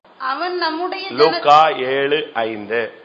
அவன் நம்முடைய ஜனத்தை நேசிக்கிறான், நமக்கு ஒரு ஜெப ஆலயத்தையும் கட்டினான் என்றார். ஆண்டவர் கிரியை செய்கிற அளவுல அவன் பாத்திரனா இருக்கிறதுக்கு 2 காரணம் அங்கே சுட்டி காட்டப்படுகிறது. ஒன்று, அவன் நம்முடைய ஜனத்தை நேசிக்கிறான். 2வது, ஜெப ஆலயத்தை அவன் கட்டி இருக்கிறான். இந்த வார்த்தையை கேட்ட உடனே 6ஆம் வசனத்துல வாசிங்க. அப்பொழுது இயேசு அவர்களுடனே கூட போனார். 2 வேர்டு. இந்த 2 வார்த்தையை கேட்ட உடனே இயேசு உடனே புறப்பட்டு நான் வர்றேன்னு போயிட்டாரு. அப்படி என்ன? 2 காரியம். ஒன்று, ஜனத்தை நேசிப்பது. 2வது, ஜெப ஆலயம் கட்டுவது. தன் சகோதரனை பகைக்கிறவன் கொலைபாதகன், அவனுக்கு பாத்திரன் கிடையாது. உங்களால மற்றவங்களை நேசிக்க முடியுதா? கட்டின மனைவியை நேசிக்க முடியுதா? கட்டின புருஷனை நேசிக்க முடியுதா? பெத்த பிள்ளைகளை நேசிக்க முடியுதா? பெத்த பெற்றோர்களை நேசிக்க முடியுதா? உங்கள் உடன் பிறந்த சகோதர சகோதரரை நேசிக்க முடியுதா? அதெல்லாம் விட்டுருங்க. சபைக்குள்ள வந்துட்ட பிறகு ஒரு விசுவாசியை நேசிக்க முடியுதா? சபைக்குள்ள வந்துட்ட பிறகு ஊழியர்களை உங்களால் நேசிக்க முடியுதா? பாவிகளை நேசிக்க முடியுதா? சபைக்குள்ள வந்துட்ட பிறகு கர்த்தரை அதிகமா உங்களால் நேசிக்க முடியுதா? இயேசு கேட்கிறார், இவர்கள் எல்லாரிலும் என்னை அதிகமா நீ நேசிக்கிறாயா? ஆண்டவருடைய கேள்வி அதுதான், வேற ஒண்ணுமே கேட்கல. நீ மறுதலிச்சுட்டே சபிச்சுட்டே சத்தியம் பண்ணிட்டு நீ ஓடி போ, வெளியே போ, கேவலப்படுத்திட்டு சபைக்குள்ள வராத அப்படிலாம் சொல்லல. அவர் கேட்ட ஒரே கேள்வி, நீ என்னை நேசிக்கிறாயா? இங்கே அந்த மனுஷன் சொல்றான், ஆண்டவரே, இவன் நம்முடைய ஜனத்தை நேசிக்கிறான், தன் சகோதரனை பகைக்கிற எவனும் இருளில் கிடக்கிறான். தன் சகோதரனை பகைக்கிறவனுக்குள்ளே தேவ அன்பு இல்லை. கண்ட சகோதரத்தில் அன்பு கூறாதவன் காணாத தேவனிடத்தில் எப்படி அன்பு கூறுவான்? இதெல்லாம் வசனம் 100 கணக்கில் தெரியும், 1000 கணக்கில் நீங்க கேட்டிருக்கீங்க. ஆனா பைபிள் சொல்லுகிறது, கர்த்தர் உனக்கு சுகம் கொடுக்கணும்னா, உன் சாபத்தை போக்கணும்னா, உன் வீட்டுல இருக்கிற மரண அவஸ்தை நீங்கணும்னா, அதுக்கு முதல் பாத்திரனா இருக்கிறது நீ ஜனத்தை நேசிக்கணும். ஒரு சிலர் நேசிக்கலாம் சிரிப்பாங்க, திரும்புறதுக்குள்ள சிரிப்பு போயிடும். என்ன பண்றது? பார்த்துட்டோம், நேருக்கு நேரம் பார்த்துட்டோம் இல்லையா அப்படிமா. அப்ப என்ன அர்த்தம்? உண்மையான அன்பு இல்ல. உண்மையான அன்பு இருந்தா கொரிந்தியர்ல சொல்லப்பட்டதெல்லாம் இருக்கும். அன்பு சகலத்தையும் தாங்கும், சகிக்கும், நம்பும், விசுவாசிக்கும், தீங்கு நினையாது, தற்புகளை நாடாது, சினம் கொள்ளாது. அது நீங்க அது பாட்டுக்கு லிஸ்ட் எழுதிக்கிட்டே போலாம். ஆனா இந்த அன்பு குறையும் பொழுது, அக்கிரம மிகுதியாவதினால் அன்பு குறைந்து போகும். அப்ப பார்த்தா யார பார்த்தாலும் நாய் கடிச்ச மாதிரி விழுந்துருவோம். மனைவியை பார்த்தா பிடிக்காது, புருஷனை பார்த்தா பிடிக்காது, யாரை பார்த்தாலும் பிடிக்காது, அம்மாவை பார்த்தா பிடிக்காது. இந்த ஆள் ஏன் வந்தா அம்மா அப்பாவை பார்த்து, இந்த பொம்பளை இதுக்கு வந்துச்சுமா, யார? அம்மாவை பார்த்து. மரியாதை இல்லாத வார்த்தைகள், தெய்வீகமற்ற வார்த்தைகள். காரணம், நீ தகுதி இல்லைங்கிறத இதிலேயே வெளிப்படுத்துற. 2வது, அங்கே சொல்லி இருக்கிறது, அவன் நமக்கு ஒரு ஜெப ஆலயத்தை கட்டினான். கர்த்தர் உனக்காக கிரியை செய்யணும்னா, ஜெபாலயம் கட்டணும்னா இந்த சர்ச்சை கட்டுறதல்ல, உன் ஜீவியத்துல ஒரு ஜெப ஜீவியத்தை நீ கட்டணும். ஆண்டுடைய பாதத்தில் நீ கடக்க வேண்டிய காலங்கள் வந்துருச்சு. 1/4 மணி நேரம் ஜெபிச்சேன், 10 நிமிஷம் ஜெபிச்சேன்னு இந்த ரோட்ல போறவன் சொல்ற மாதிரி சொல்லாத. நீ சுதந்திரவாளி. ஒரு நாளைக்கு 2.5 மணி நேரம் ஜெபிக்கணும். நீ பணத்துல தசமபாகம் கொடுக்கறது மாத்திரமல்ல, சம்பாத்தியத்துல தசமபாகம் கொடுக்கறது இல்ல. நீ எதுல தசமபாகம் கொடுக்கணும்? உனக்கு கொடுக்கப்பட்ட 24 மணி நேரத்துல நீ தசமபாகம் கொடுக்கணும். 2.5 மணி நேரம் நீ தேவ சமூகத்துல கிடக்கணும். ஆண்டுடைய பாதத்துல விழுந்து கிடக்க வேண்டிய காலம். ஊர் சுத்துற காலம் அல்ல, ரொம்ப பிஸியா சுத்தி சம்பாதிக்கிற காலம் அல்ல. 2.5 மணி நேரம் நீ தேவனுடைய பாதத்துல உட்கார். இஸ்ரவேல் ஜனங்களுடைய சரித்திரத்தை நீங்க படிச்சீங்கன்னு சொன்னா, அவங்க அந்த இஸ்ரேல் தேசம் கிடைச்சு கொஞ்ச நாள் கூட ஆகல, அதுக்குள்ள அரபு எல்லாம் சேர்ந்து யுத்தம் செஞ்சாங்க. வரிசைய யுத்தத்துல தோத்து போயிட்டாங்க, அவங்களுக்கு வெக்ஸ் ஆயிட்டாங்க. அப்ப இந்த அரபு எல்லாம் ஒரு முடிவெடுத்தாங்க, இவனை ஜெயிக்கணும்னா ஒரே ஒரு வழி, சண்டை போட்டு ஜெயிக்க முடியாது. இவன் ஓய்வு நாள் என்ன செய்வான், அனுசரிப்பான். அதனால ஓய்வு நாள்ல இவன் அடிச்சிடணும். இதுதான் அவங்களுடைய முடிவு. கரெக்டா ஓய்வு நாள்ல வார் டிக்ளேர் பண்ணாங்க. இவங்களுக்கு என்ன பண்ணனே தெரியல. ஏன்னா ஓய்வு நாள்ல என்ன செய்யக்கூடாது, சொந்த வேலை ஒண்ணுமே செய்யக்கூடாது. என்ன பண்ணு தடுமாறிட்டு இருக்கும்போது ஆண்டவரேன்னு அவ்வளவு பேரும் ஜெபிச்சான் இஸ்ரேல். நீங்க அந்த இஸ்ரேல் சரித்திரத்தை படிச்சு பாருங்க. எல்லா தேசமே ஜெபிச்சது, ஐயோ ஆண்டவரே ஓய்வு நாள்ல இப்படி ஒரு பெரிய கட்டளை நீர் கொடுத்திருக்கிறீரு, சத்துரு எழும்பிட்டானேன்னு எல்லாரும் கதரும் போது கர்த்தர் என்ன பண்ணார் தெரியுமா, எதிரிகளுடைய ஒரு பிளைட்டை கூட ஆபரேட் பண்ண விடாம தடுத்துக்கிட்டே வந்தார். படிச்சிருக்கீங்களா புக்கு? 24 hours அப்படியே எல்லாம் முட்டி மோதி அலமோதிட்டானுங்க. அவனுங்க என்னவும் பண்ண முடியாம கரெக்டா 24 நேரம் முடிஞ்சது. இவன் பிளைட்ல நெஞ்சிருச்சு, பறக்க ஆரம்பிச்சது, அடிச்சு துவஸ்தம் பண்ணிட்டாங்க, ஒண்ணு இல்லாம ஆகிட்டாங்க. நீங்க படிச்சு பாருங்க. இஸ்ரேல் பாகம் 1, 2, 3 புக் விக்கிறான், வாங்கி படிச்சு பாருங்க. தேவன் உனக்காக செய்வார். ஜெபாலயத்தை கட்டுங்க. இது வரைக்கும் நீங்க என்னத்திலமோ கட்டிட்டு இருப்பீங்க. இன்னையில இருந்து காலையில ஒரு ஜெபத்தை கட்டுங்க, மத்தியானம் கொஞ்ச நேரம் ஒரு ஜெபத்தை கட்டுங்க, நைட்டு ஒரு கொஞ்ச நேரம் ஜெபத்துல கட்டுங்க. மனைவி தூங்கட்டும், புருஷன் தூங்கட்டும், பிள்ளைகள் தூங்கட்டும், பெற்றோர்கள் தூங்கட்டும், நண்பர்கள் தூங்கட்டும், உடன் ஊழியர்கள் தூங்கட்டும். நீ ஒரு ஜெபாலயத்தை கட்டு. நீ ஜெபாலயத்தை கட்டுகிறவனா இருந்தால் நீ ஒரு பாத்திரன். ஆண்டவர் உனக்கு உதவி செய்ய நீ ஒரு பாத்திரன். ஆண்டவர் உன் வீட்டுக்கு வர்றதுக்கு நீ ஒரு பாத்திரன். ஆண்டவர் உன்னுடைய மரண அவஸ்தையை நீக்கிறதுக்கு நீ ஒரு பாத்திரன். ஆண்டவர் உன் சாபத்தை நீக்கிறதுக்கு நீ ஒரு பாத்திரன். எல்லாரும் கண்களை மூடுவோம். கொஞ்ச நேரம் தான் நான் டைம் எடுக்கிறேன். இந்த டயத்தை நீங்க சரியான விதத்துல பயன்படுத்தணும். ஒரு 5 நிமிஷமோ 10 நிமிஷமோ, ஆண்டவரே எந்த தகுதியும் இல்ல சுவாமி, முழங்கால போட்டு வாயை திறந்து சொல்லு. நீர் எனக்கு பாராட்டின தயவுக்கும் நீர் எனக்கு வெளிப்படுத்தின இந்த மகிமையான சத்தியத்துக்கும் நான் எவ்வளவேனும் பாத்திரன் அல்ல. பரிசுத்தவான்களுடைய பாதரட்சைகளை சுமக்க கூட எனக்கு தகுதி கிடையாது. பரிசுத்தவான்களுடைய செருப்பை அவுக்கிறதுக்கு கூட எனக்கு தகுதி கிடையாது. உன்னுடைய குமாரன் என்று சொல்லுகிறதற்கு எனக்கு எந்த தகுதியும் கிடையாது. ஏனென்றால் எனக்கு கொடுத்த கிருபை அபிஷேகம் எவ்வளவோ நான் நஷ்டப்படுத்தி விட்டு இப்ப உட்கார்ந்து இருக்கிறேன். உன்னுடைய ஊழியக்காரன் என்று சொல்ல எனக்கு எந்த தகுதியும் கிடையாது. ஏன்னா நான் ஊழியத்துக்கு விரோதமாகவே செயல்பட்டு எனக்கு கொடுத்த ஊழியத்தை சரியாய் செய்யலைங்கிற ஒரு துர்மண சாட்சி என்னோடு போராடி கொண்டிருக்கிறது. அப்படிப்பட்ட என்னை அழைப்புக்கு பாத்திரனாய் வைத்திருக்கிறீர், மகிமைக்கு பாத்திரனாய் வைத்திருக்கிறீர், உயிர்த்தெழுதலுக்கு பாத்திரனாய் என்னை அழைத்திருக்கிறீர். உமக்காக பாடு நிந்தை அவமானம் சகிக்க முடியாய் நீர் தெரிந்தெடுத்திருக்கிறீர். ஆண்டவரே நான் எந்த விதத்திலும் தகுதி உள்ளவன் அல்ல.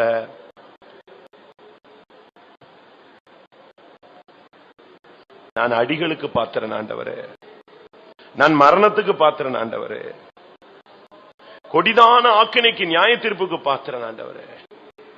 என்னை போல தவறு செய்தவர்கள் இன்றைக்கு சபையில இல்ல, அழிஞ்சு போயிட்டாங்க. ஆனா என்னை நீர் தண்டிக்கல. தயவு என்கிறதான ஒரு பகுதியில் என்னை நிப்பாட்டி வச்சிருக்கிறீர். எத்தனை பேர் அதை ஃபீல் பண்றீங்க?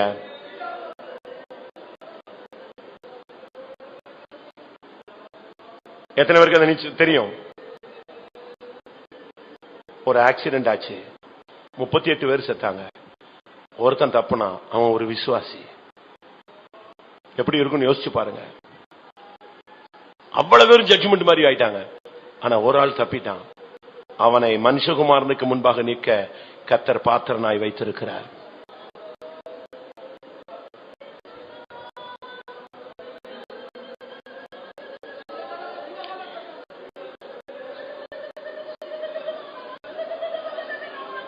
நான் கொஞ்ச நேரம் டைம் கொடுக்கிறேன். உங்களை நீங்களே புரிந்து கொள்ளுங்கள், உங்களை நீங்களே அறிந்து கொள்ளுங்கள். அவசியம் இல்லாம எழும்ப வேண்டாம், அவசியம் இல்லாம கண் திறக்க வேண்டாம். தாழ்த்தி சில நிமிடங்கள் ஒப்பு கொடுப்போம்.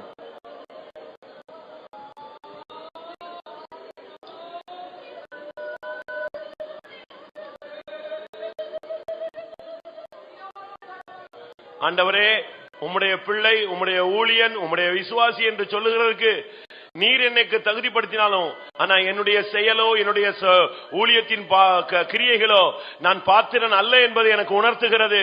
நான் உம்முடைய ஊழியன் என்று சொல்ல, உம்முடைய குமாரன் என்று சொல்ல, உம்முடைய பிள்ளை என்று சொல்ல எனக்கு எந்த தகுதியும் இல்ல. எத்தனை பேர் ஒத்துக்கொள்கிறீர்கள்?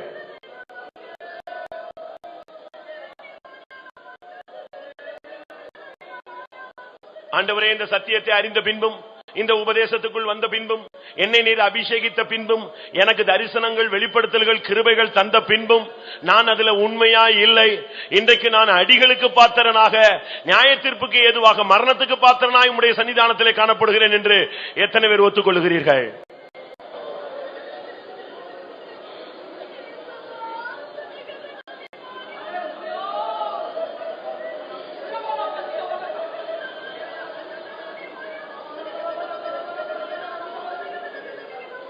அழைப்புக்கு பாத்திரராய் நடக்க ஒப்பு கொடுங்கள். கர்த்தர் உங்களுக்கு எப்பொழுது ஒரு அபிஷேகம் தரப்போகிறார். எங்களை தகுதிப்படுத்துகிறவர் தேவனே, நம்மை தகுதிப்படுத்துகிறவர் தேவனே.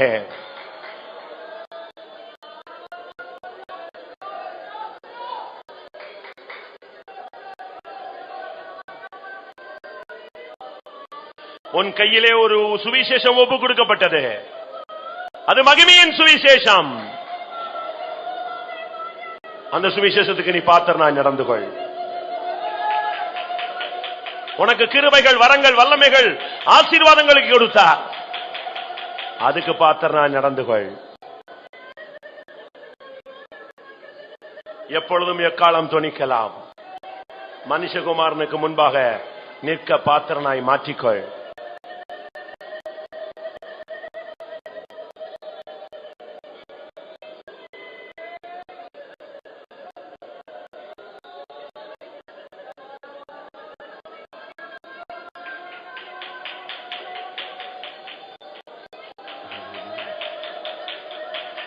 யார் உங்களை நேசித்தாலும் நேசிக்காவிட்டாலும் நீங்கள் எல்லாரையும் நேசியுங்கள். கிறிஸ்துவுக்குள் நேசியுங்கள். ஆமென். எத்தனை பேருக்கு அப்படி முடியும்? முடியலன்னா சொல்லு, ஆண்டவரே என்னால இவங்களை நேசிக்க முடியலையே, இவங்களை மன்னிக்க முடியலையே, இவங்களோட ஒத்து போக முடியலையே, எனக்கு அந்த கிருபை இல்லையேன்னு கேளு. கர்த்தர் எப்படி உன்னை மன்னித்தாரோ, துரோகியாகிய உன்னை மன்னித்தாரோ, உன்னை நேசித்தாரோ, அந்த கிருபையை உனக்கு தந்து நீ எல்லாரையும் நேசிக்கும் இருதயத்தை கர்த்தர் உனக்கு தருவார்.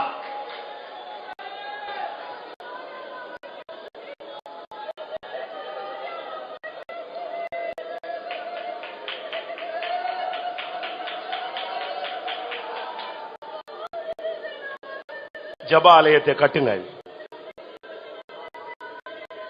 நான் கூட்டத்தை முடிக்க போகிறேன். எத்தனை பேர் ஜப ஜீவியத்தை இன்னைக்கு இந்த கூட்டத்தில் நீ தயவு பெற பாத்திரனாய் மாற வேண்டுமானால் உன்னுடைய ஜபம் கட்டி எழுப்பப்படட்டும். ஒரு நாளுக்கு 1 மணி நேரம் நான் நல்லா ஜபிக்கிறேன். அதாவது கவனிங்க, 4 மணிக்கு எந்திரிச்சிட்டு ஒரு லிஸ்ட வாசிச்சுட்டு தூங்கிட்டு குப்புற விழுந்துகிட்டு செத்து போன மாதிரி அந்த ஜபத்தை நான் சொல்லல. டெய்லி நான் தனியா உட்கார்ந்து 1 மணி நேரம் கர்த்தருடைய பாதத்துல மரியாள் உட்கார்ந்தது போல உட்கார்ந்துட்டு இருக்கேன். கிருபையினால அதை நான் பயிற்சி வித்து பாதுகாத்துட்டு வர்றேன்னு சொல்றவங்க இருந்தா பெருமைக்காக அல்ல, ஆண்டுடைய நாம மகிமைக்காக கைகளை உயர்த்துங்க. எங்கேயோ யாருக்கும் தெரியாமலோ தெரிஞ்சோ நான் தனியா உட்கார்ந்து 1 மணி நேரம் ஆண்டுடைய பாதத்துல இருக்கிறேன். ஆண்டவர் என்கிட்ட பேசுறாரு, என்னை உணர்த்துறாரு, என்னை எச்சரிக்கிறாரு, என்னை நடத்துறாரு, என்னை கைட் பண்றாரு, என்னை லீட் பண்றாரு அப்படின்னு சொல்றவங்க மட்டும் கைகளை உயர்த்துங்க. இல்லன்னா பரவாயில்ல, இன்னையிலிருந்து அப்படி ஒரு வாழ்க்கைக்கு உங்களை தயவு செய்து சமர்ப்பியுங்கள். இந்த பிரசங்கம் உனக்கு தான். மனுஷகுமாரனுக்கு முன்பாக உன்னை கொண்டு போய் நிறுத்த அவர் காத்துக் கொண்டிருக்கிறார். இன்னைக்கு ஒரு தீர்மானம் எடு. உன் ஜப ஆலயத்தை கட்டு. கர்த்தர் என்னிடத்துல பேசலைன்னு சொல்றியே, நீ உட்கார்ந்து பாரு, கர்த்தர் பேசுவார். நீ முழங்கால் போட்டு பாரு, கர்த்தர் உன்கிட்ட பேசுவார். நீ காத்திருந்து பாரு, கர்த்தர் உன்னை அபிஷேகிப்பார். ஆமென். எனக்கு வெளிப்படுத்தல் இல்ல, தரிசனம் இல்ல, நான் குருடம் போல இருக்கிறேன்னு நினைக்காத. நீ கர்த்தருடைய பாதத்துல உட்காரு, கர்த்தர் உன் கண்களை திறப்பார்.